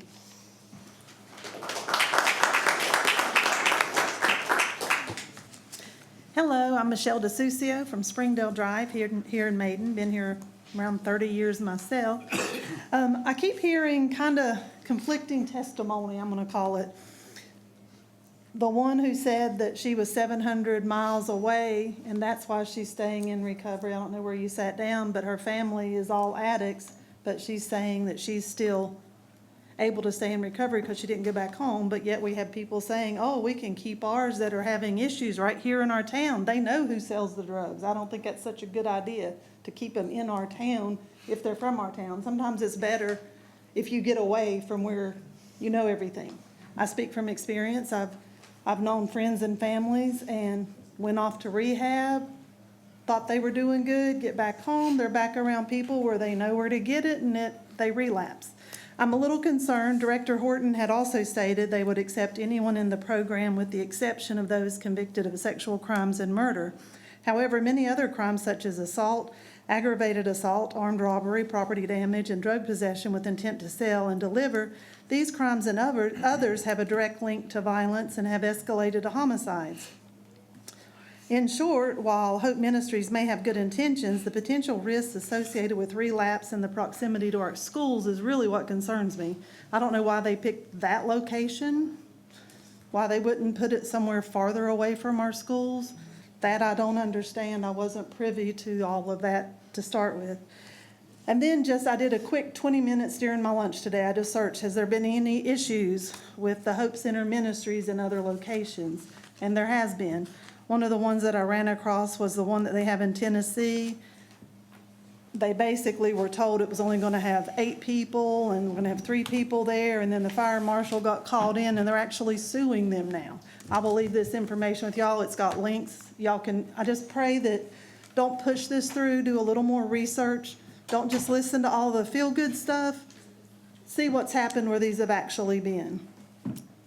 Please do that for me, because this one they're now suing because they had 32 people living where it was only supposed to be 8. The fire marshal came in, the windows weren't working, the septic system couldn't handle it. Just do your due diligence and check into that. I'll give you this so you can follow that. Also, just like I said, in that 20 minutes, that was from in Montana. In West Virginia, there's also one where there was, I know they may do drug testing once a week, but you drug test on Wednesday, Thursday, you get drugs. West Virginia facility had 2 OD. 15 seconds. Okay, but I will leave this with you. Please look at the links. Please do your due diligence, because it's a wonderful thing to try and help people to get into recovery. I just don't know if I want it 3/10 of a mile from my house. How y'all doing? Appreciate the opportunity to speak. My name is Don Segman. I live on 1191 Zeb Haynes Road, right across from the property that's been discussed. So I have a little bit of different point of view than a lot of folks in here, because I hadn't heard anybody say they're from Zeb Haynes Road. But I got a lot of brothers and sisters in here, so I hope we can agree to disagree. Amen? I've been around the Hope Ministry since I was 17 and called to preach. It's been different churches, but we promote hope. I disagree with some of the analogy in that alcohol and drugs is not a disease. It's a choice. If I have a choice to choose cancer, I would not choose cancer. It's a choice. I'm not a product of my environment, because my first parents, and all of our first parents, was Adam and Eve, and they were in a perfect environment. Look what happened. So, my concern is, because drugs are everywhere, there's stores everywhere for people that have issues. And I've dealt with in my family, I've dealt with it in my church. It's not saying that I don't know what I'm talking about. Those folks with addictions is basically the addiction of self. They addicted in satisfying self and forget about your body and your loved ones. So it's a lot deeper, and I believe most of these folks here agree, it's a lot deeper than what we're looking at. It's a problem of the heart. And the only one I know can change that is the Lord Jesus Christ himself. He's the one changed me. I gave you an example. My brother has went on to be with the Lord. He got saved probably later on in life. We were raised in the same environment, same parents, took the same. You know, I was on drugs when I was small. I was drugged to church every time the church doors was open. Has revival every Monday through Friday, singing on a Saturday night, homecoming on Sunday afternoon, and church, Sunday school, Sunday morning, Sunday night. He was the same way. But when he got in later on in life, he made some bad choices, and he was fortunate to make it through it. And the Lord saved him for that. nobody in here has, we have the answer, most of us do. His name is Jesus. Our problem is getting them to the answer. And but location is my issue. It's like some of the folks over here said, location, location, Thanks, sir. location.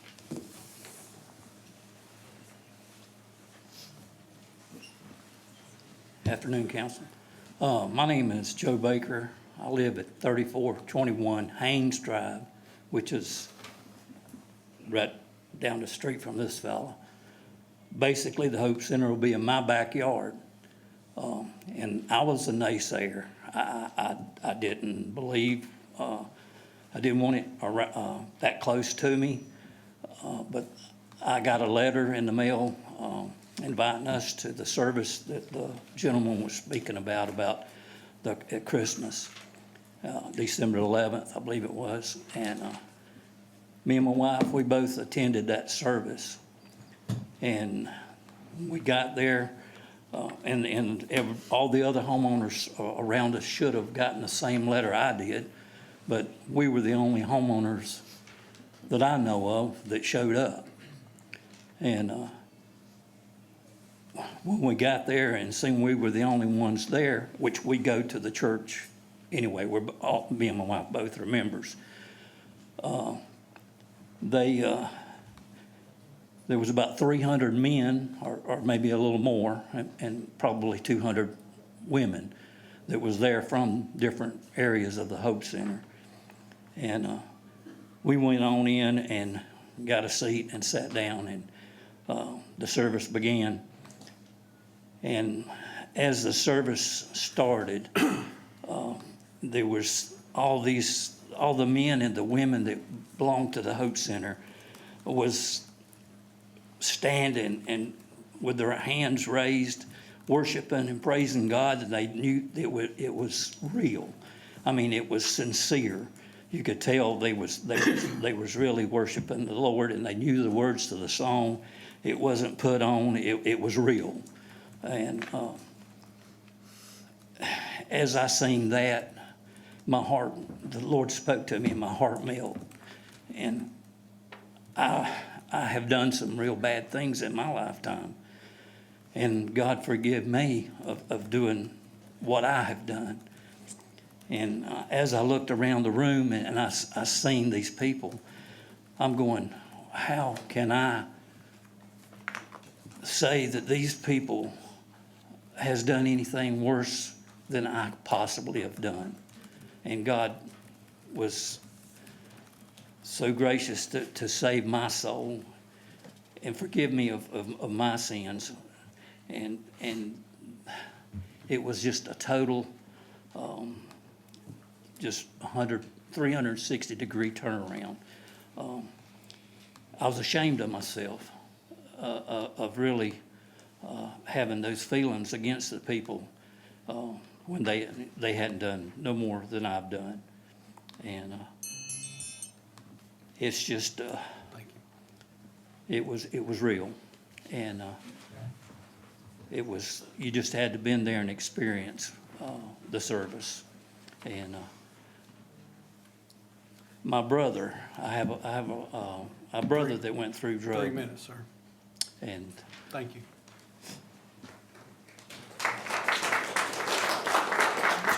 Okay, I'm Lisa Harris from Springdale Drive in Maiden. And like Dawn said, I come because of location.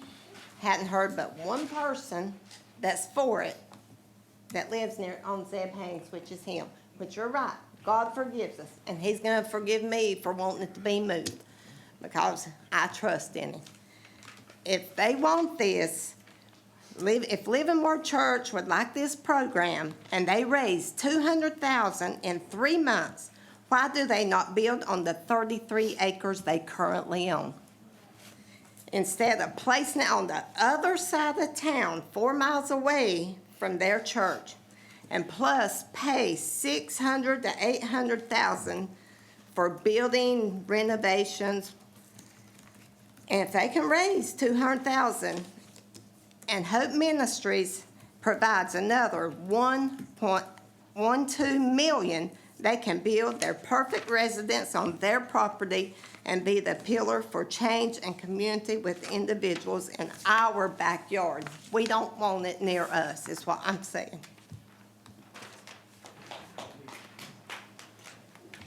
Hey, my name's Brian Horton. I'm regional director for Hope Center Ministries, and we've been through this process for several months now. And I think we've done everything that the council has asked. I've provided with statistics and paperwork and rules and all that stuff in a packet on the first meeting. We've had the meeting with all the neighbors. We invited them to the church. And so, with that, we've done everything respectfully that you have asked. We've also, we'll have to go through a review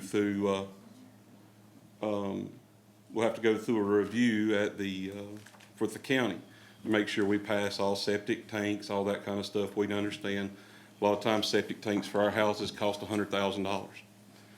That's the reason we got the 1.2 million that we're putting into the property. As far as statistics, we can sit here and talk all day about them. As far as where it needs to be, we can sit here and talk all day about them. All we're wanting to do is help people. And, we've come down, we've got people that's come from Florence, who's neighbors, we've got people that come and share, but it's up to you guys. But we're here to help people. We're not here to burden the community. We're here to help people find Jesus, who is as the pastor said, is the only way that we can break chains of addiction in our life. And that's what we do. We're a 12-month discipleship program. They come in the program, they want to be there. We don't accept anyone with sexual charges. We don't accept anyone with any violent crimes, which also is assault, is on our list. It's in the packet that was provided. Anything like that, manslaughter, on and on and on. So, we're here tonight. We want to help the community. We've got 55 centers in the United States right now. Raleigh's getting ready to open too, and he talked about grants. Yeah, I understand that. Raleigh, North Carolina just give us $4.2 million to build 4 centers in Raleigh. So we're in the process right now of doing that. The money that we're doing here in Maiden comes from us. And so we're going to be putting that money in. Does anyone have any questions for me? 30 seconds. I have a couple I'd like to ask. Do you take patients that are on Suboxone? No. Okay. We're not a methadone clinic. We're not a Suboxone clinic. So there nobody be coming to, we do not allow Suboxone. We do not allow methadone. I got a question. How much money is Maiden making off this deal? I couldn't tell you. 15 seconds.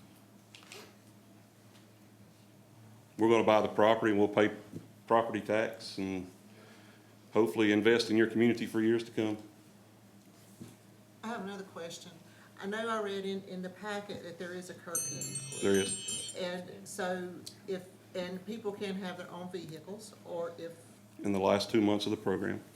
all right, so if someone misses curfew, comes and the door's locked, what happens? So we have a night manager, so that door won't be locked till everybody's in there. So whenever he's there or she's there at a women's center, they've got to come in by that curfew. If they don't, they get written up. You've got 15 points that allowed in the program. If you get the 15 points, then we dismiss you. When we dismiss you, we don't just set you off on the street. We don't just drop you off at the stop sign. We take you to where you're supposed to be.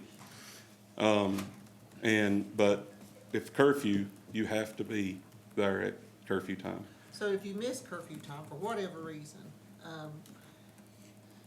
First time is you get 7. points. Yeah, the first time is 7.5 points. The second time is dismissal.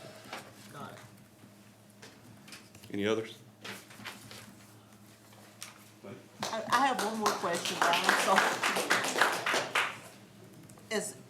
what is the training as far as like nonviolent crisis intervention, that type of thing, of the staff? So we're all peer trained counselors, recovery counselors. We've been through, we are a discipleship program. So, a lot of us are pastors. We have 2 men that are here tonight that'll be working at this center.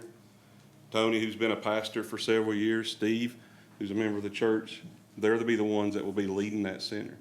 So we depend on volunteers, all the pastors in the area coming in and pouring into the individuals.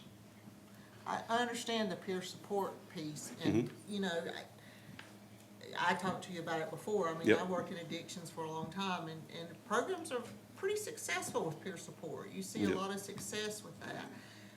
But I'm talking about if a person becomes violent, I got you, I'm sorry. how is the staff trained to handle that? I mean, I know you have a protocol in place. Yeah. I mean, you would call 911 or whatever.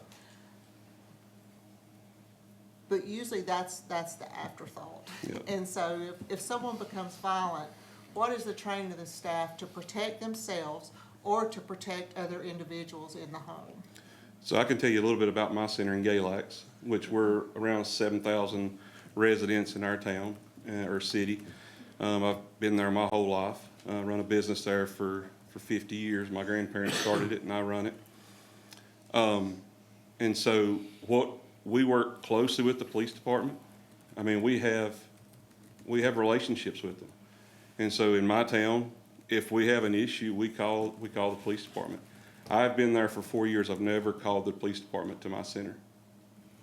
Never. I've had I've had up to 40 residents in my center at one time. And so we've never had to. We have training where we go through with each person. They have to go train for 2 weeks out of the year. Not only that, they go to different trainings throughout the year as groups. Like we just got back one from January for a week. And so we go and we learn best practices. We learn what's working, what's not working, what do we need to be doing. If something violent comes up, we could have that in the gas station tonight, right? Stopping to get gas. We deal with it. And I mean, I run my house and these men will be running their house. This is their community, just like Galax is my community. I don't want to let riffraff going on in my community. I want to help my community. I want to build my community. I want to see people come back and be restored. I want to see people that can get their life back together and get their families back, and get their kids back. I don't want to see it go the other way. So other than that, just training. Can I ask a question? When you have someone that misses curfew like twice, does it come down with the police department or the sheriff's department resources to run that person down or get them back where they need to be? No, it's on us. And so now if that person is on probation and parole, then we contact their probation officer or we contact the local police department. We have all that information. But if they're bonded to us or court ordered to us, like they said, it couldn't happen, but we have 75% of my people in my center are court ordered. Then, if they was to say they was going to leave or they missed curfew, we give a full report every week to the probation officer. They're knowing if they have points. They're knowing if they're breaking rules. But we are responsible for that.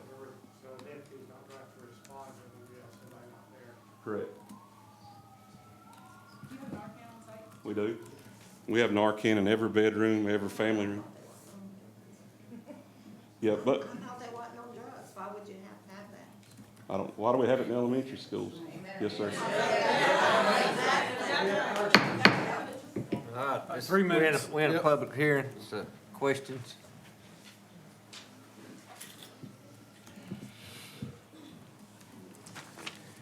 Hey guys, my name is Taylor Bitzer. I have went through the Women's Center in Florence, and I'm currently a director intern. I just want to clarify a couple of things. The lady over here that says she's 700 miles from home, it's not because she was an addict. She was moving to not become one because the rest of her family is. I can relate. I am from Mobile, Alabama. I'm 12 hours away from home. And that's because there is nowhere from here to there. Even the Hope Centers in between Tennessee and, they were full. So luckily, I was able to get in here. I also understand statistics. I'm a nurse. I've never been in any kind of trouble. I've never even been fired from a job. but I realized my problem and came on my own. The Hope Center saved my life. I was a functioning addict, but with how bad things are getting, like again, we've heard, there's Narcan in elementary schools. And I keep hearing, we don't want it in our backyard, we don't want it here, we don't want it there, but the point is it's already here. It's been here. It is in your backyard, it is in your elementary schools, it's in your churches. I mean, it's everywhere. I hate to say, but most addicts are nurses, attorneys, doctors. And I mean, it is what it is. But if there's something that, we can do to help, I think that we should. I didn't come in here with a huge faith. Like I said, I'm very statistic-based, but things were just, I was seeing changes in myself and in people around me that statistics just can't, they can't hold a light to. This is a wonderful program. And really, this town would be a much better town to have something like this. I really believe that.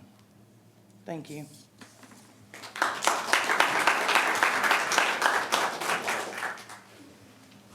My name is Mike DeSucio. I live on Springdale Drive, right down the road from where this place is going to be. First question I got is, what does Microsoft think about you guys putting a drug rehab facility basically in their back door? Have they been contacted? Are they aware of this? Shouldn't there be a representative from Microsoft in-house just to find out what's going on? That would concern me if I was Microsoft. That was just a question.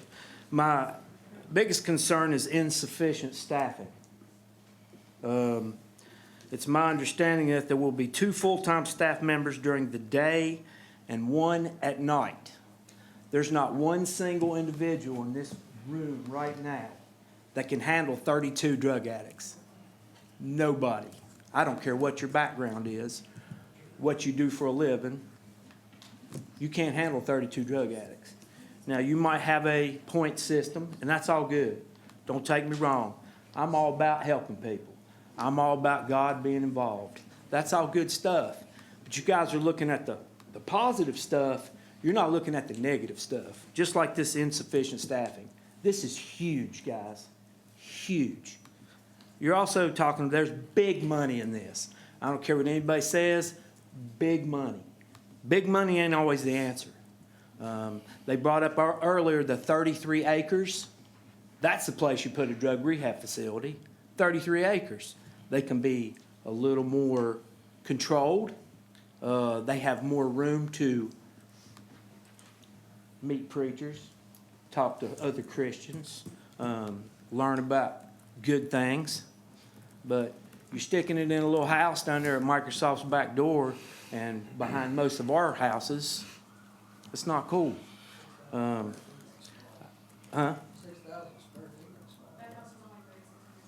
32 people.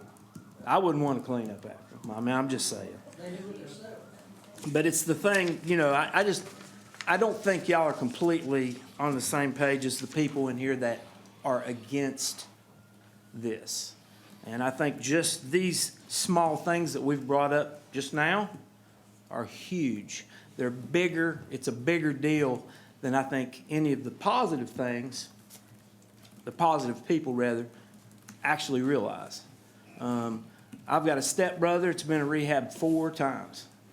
4 times. And he's still questionable. Maybe he's weaker than some of these people, and maybe God didn't touch him like they will some of these people. But I know firsthand that methamphetamine, crack, heroin, fentanyl, all the hard stuff, man get mean. A man or a woman for that matter, they start jonesing for this stuff. 3 minutes, thank you, sir. They're going to get mean. Thank you. Thank you for your time.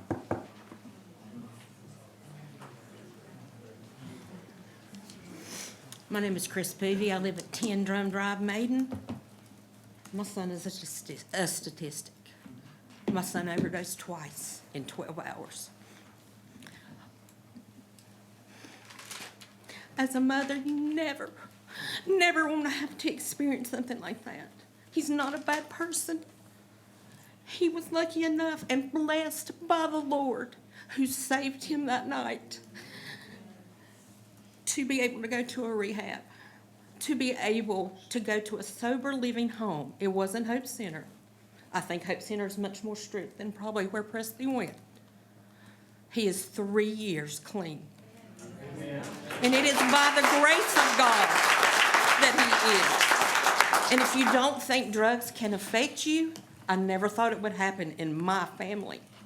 I never thought it would happen to my son, who was a captain of the football team, the prom king, or the homecoming king, the most popular kid in school. He was loved, had friends, girlfriends, and he is still loved today. And he deserved the chance to turn his life around. And so do all the men who would have the opportunity to come to Hope Center. Thank you.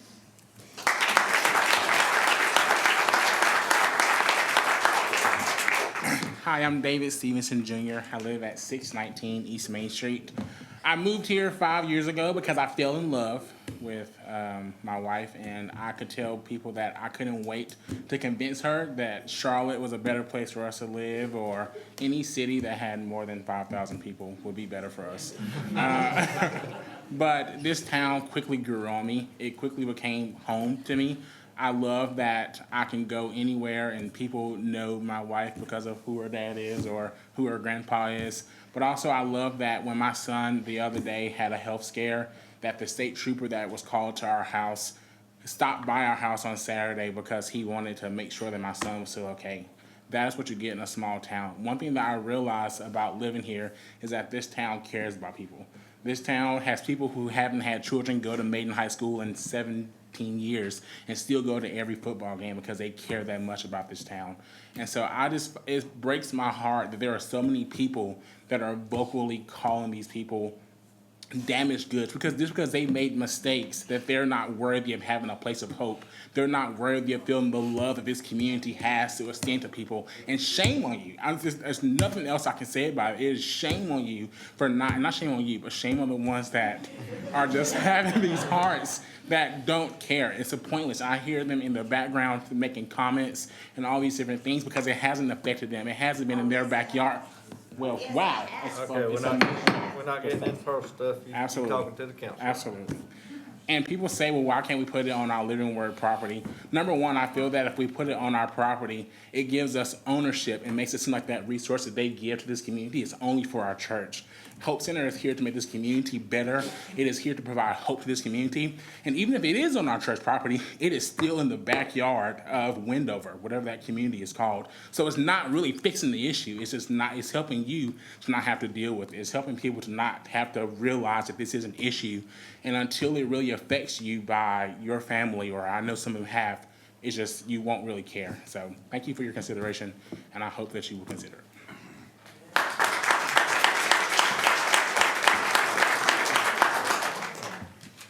I'm Caitlin Ryan. I live at 205 Foxwood Drive. I've lived here my whole life. I just want to speak on behalf of this community. So I used to live with my parents and living at their house. I lived next door to someone that was an addict.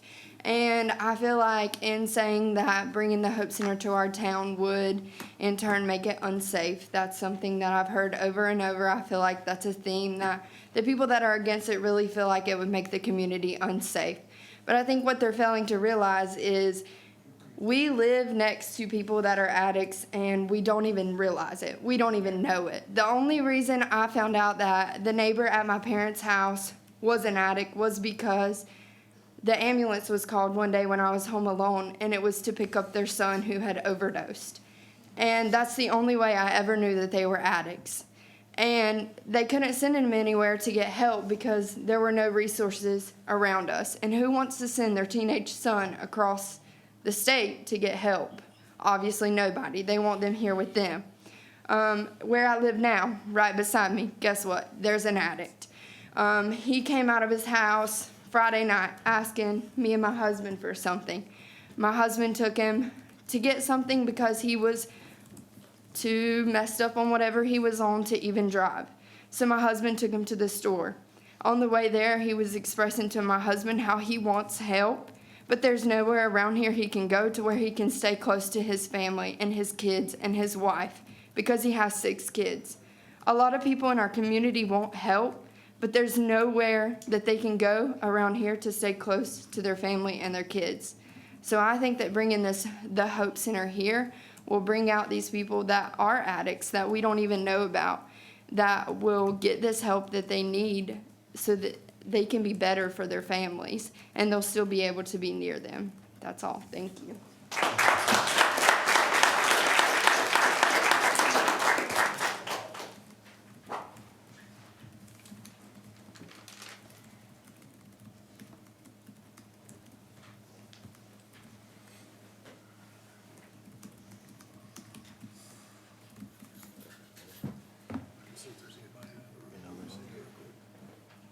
Does anyone else would like to speak before we close the public hearing?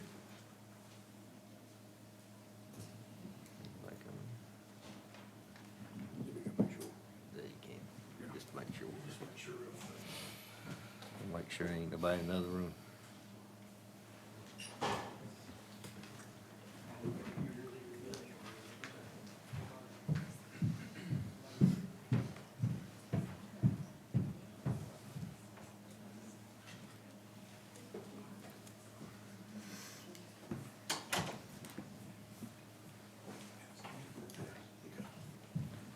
You got-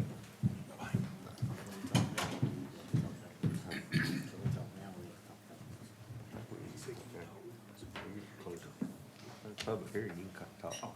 Yeah. I just like to say I'm listening to everyone in this room.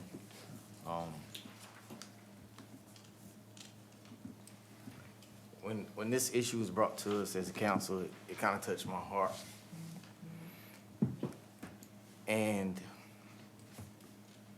I had an aunt that was addicted to drugs, and she died. And with that being said, I see both sides. But in the middle, I believe in Jesus Christ. And with that being said, I put my faith in him every day. Things can happen to me when I walk out this door. I'm very emotional because I see both sides. But in the same aspect, I have faith. I have faith in God, and I have faith that I make the right decisions. And I believe that, Living Word Church does a lot for our community. They've done a lot for our church. They've done a lot for a lot of people in this community. When the pastor got up, he said that it was his vision when you came with 22, and here it is 25. And a lot of times it takes a lot of steps to get to where you want to be. And it doesn't happen overnight. And in my heart, I believe that they would do what was right. And I don't want the blood to be on my hands to make the wrong decision. But I want everyone in this room just to analyze what's being said on both sides, not just one side. The reason being is because there is a need. But what is our duty as humans, as Christians, as brothers and sisters of Christ, or everyone in here can agree to disagree. But at the end of the day, you have to have the faith. You have to have the mobility, the motive. I just want to thank Living Word Church. I want to thank everyone from the community. Whether you like what somebody said or not, you still have to respect it, and I respect it. And I respect it from the bottom of my heart because I've had a lot of questions. I've had, one of my questions was, why location? Location has been my thing of why not anywhere else? But at the same time, I don't want to question something that God has put on somebody's heart. It bothers me. I wouldn't want it. That's just my thoughts. It is maybe five. It's not that far from my house. So, that's safety. I have a little girl. I want her to be able to walk in the neighborhood and be safe. I've been here 36 years. I've never had a problem walking out 2 o'clock in the night, walking around the neighborhood and I feel safe, you know? But that's just, I just want to say, everybody, thank you guys for coming out. Everybody has a touch of it. If you don't have a touch of it, you've been touched by somebody that has. But until you have that, I'm over my 3 minutes, so y'all, thank you. I'm gonna be done.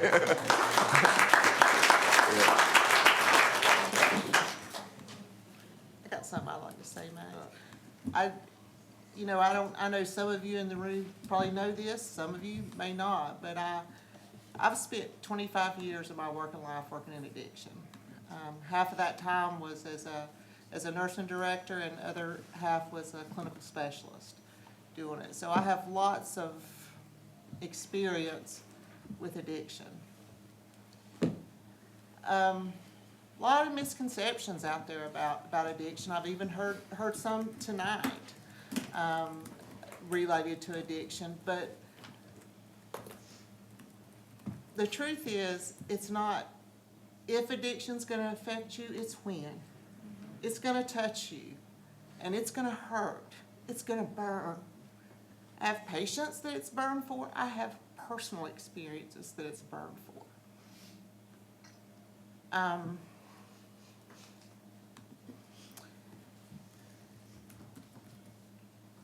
I have never, trust me, I have put my life into a lot of addicts.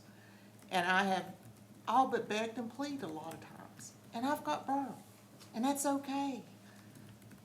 Because when I see those that made it, that really wanted to come clean, it makes it all worthwhile to me. It always has. It always has.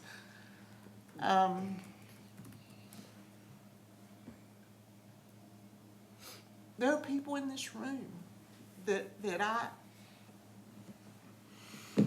have been under my care. And I'm not going to call you out who you are. There are families in this room that I have worked with for their family to try and get them clean. I am yet to meet an addict that woke up one morning and said, I'm going to be an addict today. That's what I want to do. They hate their life. They hate the way they're living. They will tell you that over and over and over. I cannot live this life any longer. That's the reason you see suicide happen so much, because they see absolutely no way out. They can't get there, or they think they can't get there. Just a couple months ago, I was able to go on a mission trip in Peru. And this all started coming full circle for me just in the past week. A lot of that time spent, we worked on talking about community and building community and the importance of community. And we talked about these people that we were there helping, their strong sense of love for community and for each other, and how they would do anything, and they trusted each other, and how we long for that in our community. And we talked about, what could you do to bring that home? I want that here. What can we do to bring that home? We all talked about that.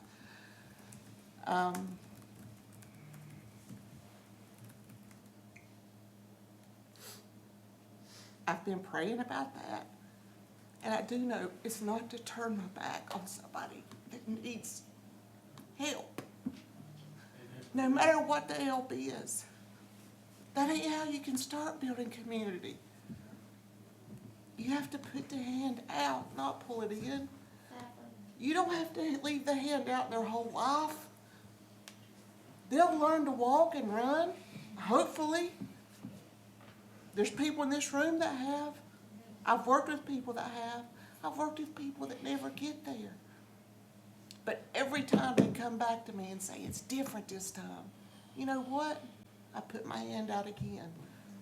And I say, how's it different? Let's talk about that. Because what you're doing has not been working.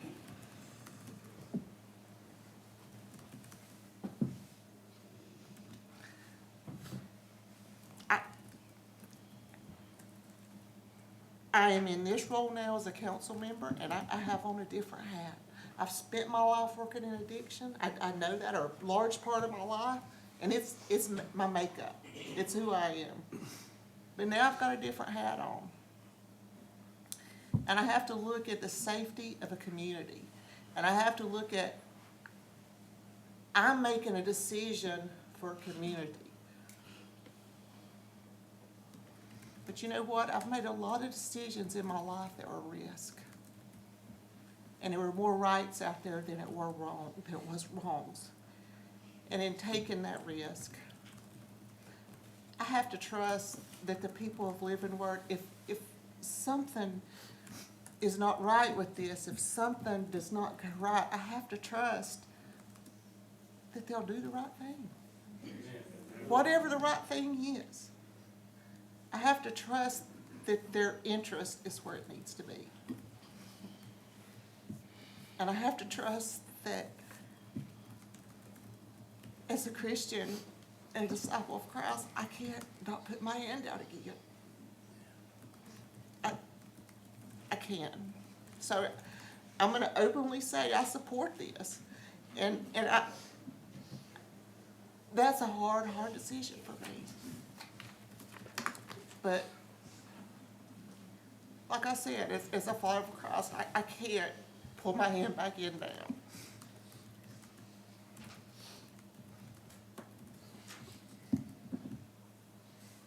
Hit the buzzer. So I live on Main Street, and I absolutely hear everything that the people have spoken against it tonight, especially the ones that live near there. I deal with someone pulling in my driveway, walking up down the street, coming in my yard. Probably once a week is not being overstated, okay? And I do get that. When Tracy was our police chief, he would get calls and texts from me at different hours of the night or during the day or whatever.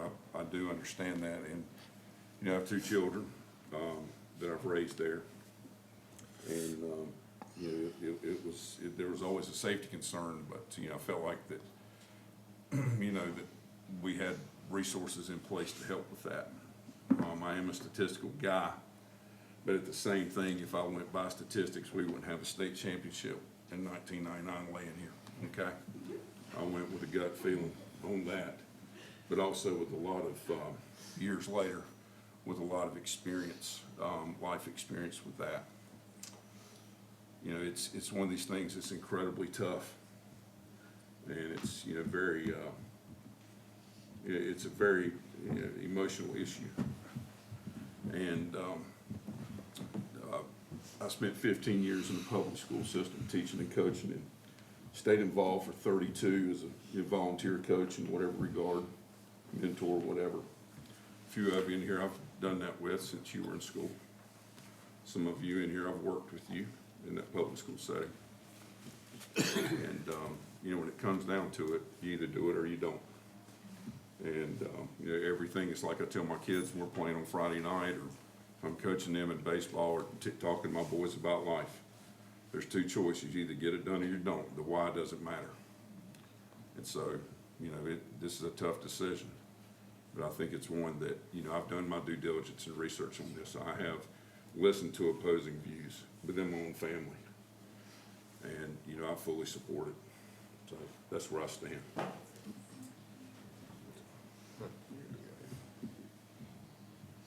Anyone else like to speak? I would, Max, Okay. just for a moment. So I've sat here quietly and listened to what everyone said, and I'll be honest with you, I spent most of my life not knowing anything about drug addiction. I wasn't raised in a family that used any type of drugs. I was very naive to it. 2018 came along, and I married the love of my life from Randolph County. He moved here, and his life was very, very different from mine. Since the time that I've married my husband, I've held his hand while he buried his brother-in-law to overdose. I've held his hand while he buried his niece, then his sister, then their son, his nephew. This all happened in a 4.5-year span, and we got married in 2018, so do the math. My daughter-in-law lost both of her parents to overdose. Her 2 siblings are in jail and don't know when they'll see the light of day because of drugs. She is basically an orphan, and we have become her parents. So, trust me when I say my life changed in 2018, and I had a real dose of reality from someone else's life. I guess you could say I was privileged up until that point not to really have much dealing with or know about it, but I've saw the pain that my family has endured from this. And a lot of you say, would you put it in your backyard? Pardon my language, but hell yeah, I would. If there was a house behind my house, I would. And then I'd go there and volunteer. So I say all that to say I'm not scared of this. You know, Mr. Ford talked about work release. I think that was you, right? Talking about prison work release. I worked for a company that had prisoners when I was 18 years old. They did work release prisoners. I was never scared of them. They were very nice. They were well behaved. They were working on a second chance. And every one of them got out of prison and continued working there with us. So I believe in my heart, like Cameron said, my faith is in the Lord. My parents raised me to put my faith in the Lord. And I believe that when you ask the Lord to work on you, He will. And I've seen it. The flip side, like Cameron said, I see the other side. I've seen people that I'm going to do better, I'm going to change, I'm going to do this, and they don't. Do we stop loving them? No. No. We got to give them a second chance, a third chance, a fourth chance. I mean, I'll tell you right now, I wasn't a perfect child growing up. I wasn't an addict and everything, but praise the Lord, my mom and daddy loved me and gave me multiple chances to screw up and find my way and learn my way, or, you know, I wouldn't be sitting in this seat today because I wasn't on a path of being a rock star scholar or anything. Many of you knew me when I was a kid and probably know that. So I say all that just to say that, like Beth, I've had to research this. I've prayed on this. I've talked to other folks about this. I've prayed on it some more. You know, I talked to my husband about it, who is really sorry he drives a truck and couldn't be here tonight. But, you know, this is me speaking for him tonight because he couldn't be here, and he would have told you this story, I believe, had he been here. So I wanted to be his voice tonight and tell you guys where I'm at. But I do want to thank every single person that come out here tonight, because it's not easy to stand at that podium and talk and be very raw with your emotions. So I appreciate every point of view that was given tonight, and I do thank you all for coming out tonight. Well, I don't want to be left out. Okay, go for it. I think I'm the senior member of this group. Most everybody know me. I'm from Maiden. I've lived here all my life except my 3 years when Uncle Sam thought he needed me more than Maiden did. And as one of the guys said, I've been drugged to church my whole life. I've been a member of First Baptist Church my whole life. I've been a deacon up there for about 12 years. I taught youth Sunday school. So, yes, I've experienced that stuff, and yes, I am a professed Christian. But I also understand the people from Springdale who has voiced opinion about where it is. I've had that same experience. About 25 years ago, they wanted to put a house in our neighborhood. And fortunately, well, I won't say that, but the house was turned down. So I know where they're coming from. We've had 20-some people, 25 people speak tonight. And folks, I have very mixed feelings. I'll be perfectly honest with you. I hate to vote tonight because I like to put it off and pray over it and see what other people say. But that's just the way I feel. I want everybody to know that, because I think, yes, there is a need for it, but I'm not sure exactly on the good and the bad, and please don't take it wrong. And please don't take it wrong. But that's just the way I feel. It's just, I think there's a lot of products, once this gets out, and it's viewed over the network, we're probably gonna get phone calls. And I wouldn't mind having a little bit more time to digest this, what's been put before us tonight, and pray over it.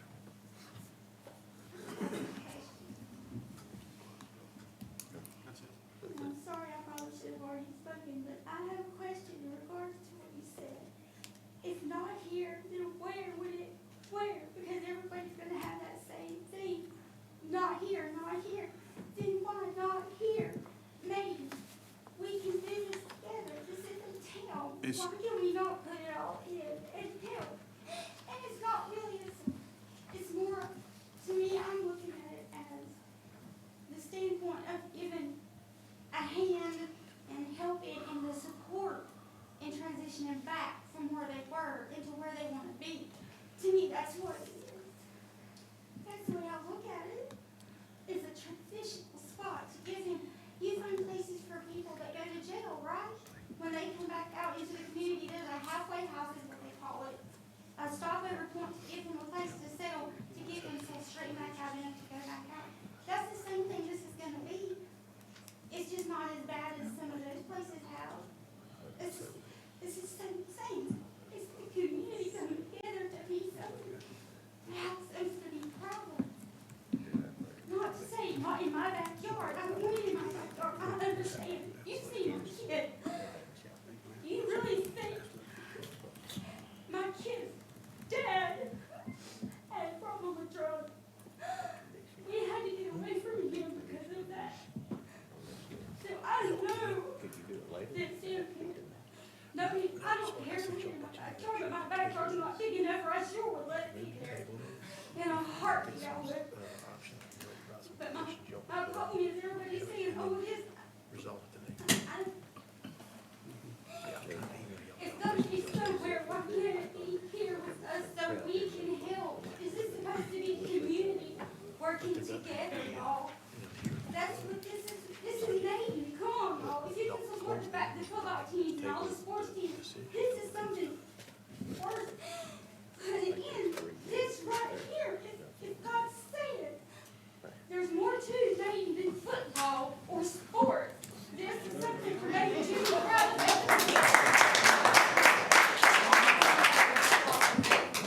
I mean, 3 minutes. Yeah, 3 minutes. this right here. This is what Maiden needs.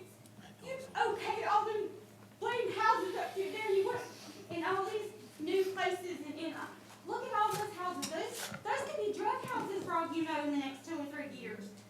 Where's that? I mean, I don't want that in our community, but this is something that we need, that we can come together and be proud of. Thank you, ma'am. This is community right here, y'all. This is your chance. Thank you. Anyone else? Not? My name's Logan Grant. I'm the family pastor at Living Word. I don't have a whole lot to say. I wasn't going to speak, but I just feel impressed to make it known that no matter which way the decision goes, we trust our town with it. I've been here for 3 years and have been so impressed by the heart of this community. But I want to say for those listening, I've been more impressed by the heart of the church family I've experienced here. I'm in no means perfect, and I've had my fair shares of bumps and bruises. But what I've experienced at Living Word is a family that doesn't draw a line in the sand, and a family that's forgiving. And if you're in the room and you're questioning the Hope Center, or maybe I've spoken against it or angry with us, I just want you to know that we extend our hand to everyone, and we love you, and that we are not here to cause division. We're here to bring hope. We're here to grow our community and to find rehabilitation and reconciliation. And if possible, I would just like to close with a prayer. I would advise that we can't do that officially as part of the board here in Maiden. No problem. Then my closing remarks would be, I pray for you, and we'll continue to pray for our community. And if you ever want a chance to volunteer, I've heard a lot of people who are very educated and seem to be very gifted and knowledgeable at this specific need, and we would love to have you on board to help us if it comes through. Thank you.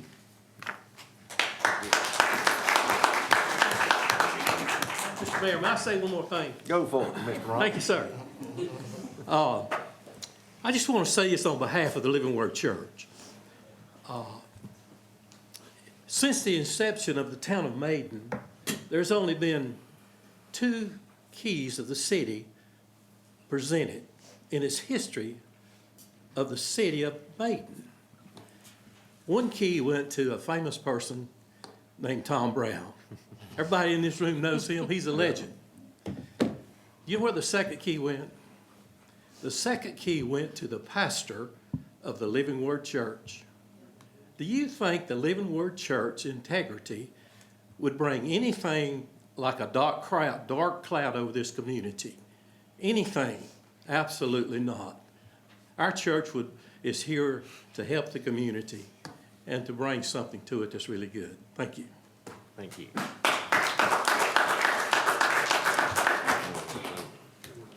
Anyone else? Public hearing is now closed. Okay, have before you ordinances 11A. Ordinance 17-2025, rezoning Zeb Haynes Road, ZMA 2-2025. Motion to approve ordinance 17-2025. I have a motion Second. and a second. All in favor say aye. Aye. All opposed say no. Motion is carried unanimous. Ordinance 18-2025, an ordinance to amend the fiscal year 2024-2025 budget in the electric fund. Good evening, Mayor and Council. Before you is a budget amendment. This is a reimbursement from D.R. Horton for the cost of streetlights in the villages of Maiden neighborhood. Make a motion, we accept ordinance 18-2025. Got a motion Second. and a second. All in favor say aye. Aye. All opposed say no. Motion is carried unanimous.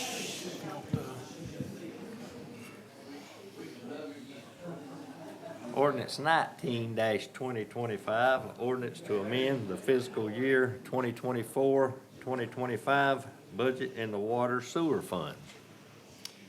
This budget amendment is to add money to full-time salaries in both water and sewer expense lines.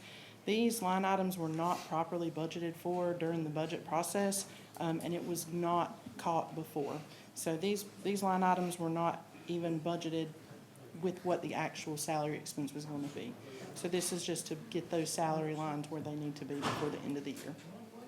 I'll move we approve ordinance 19-2025. Have a motion Second. and a second. All in favor say aye. Aye.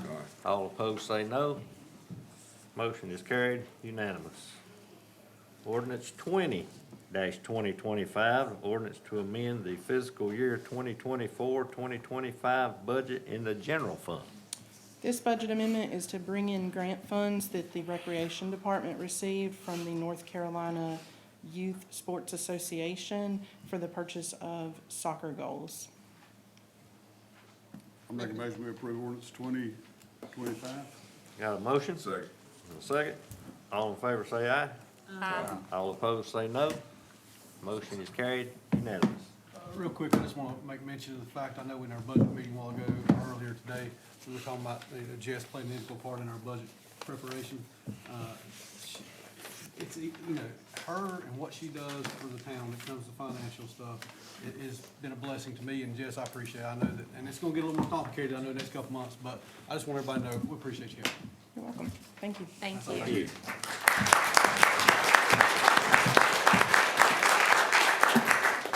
Now we need a motion for adjournment. So moved. Got a motion, got a second. All in favor say aye.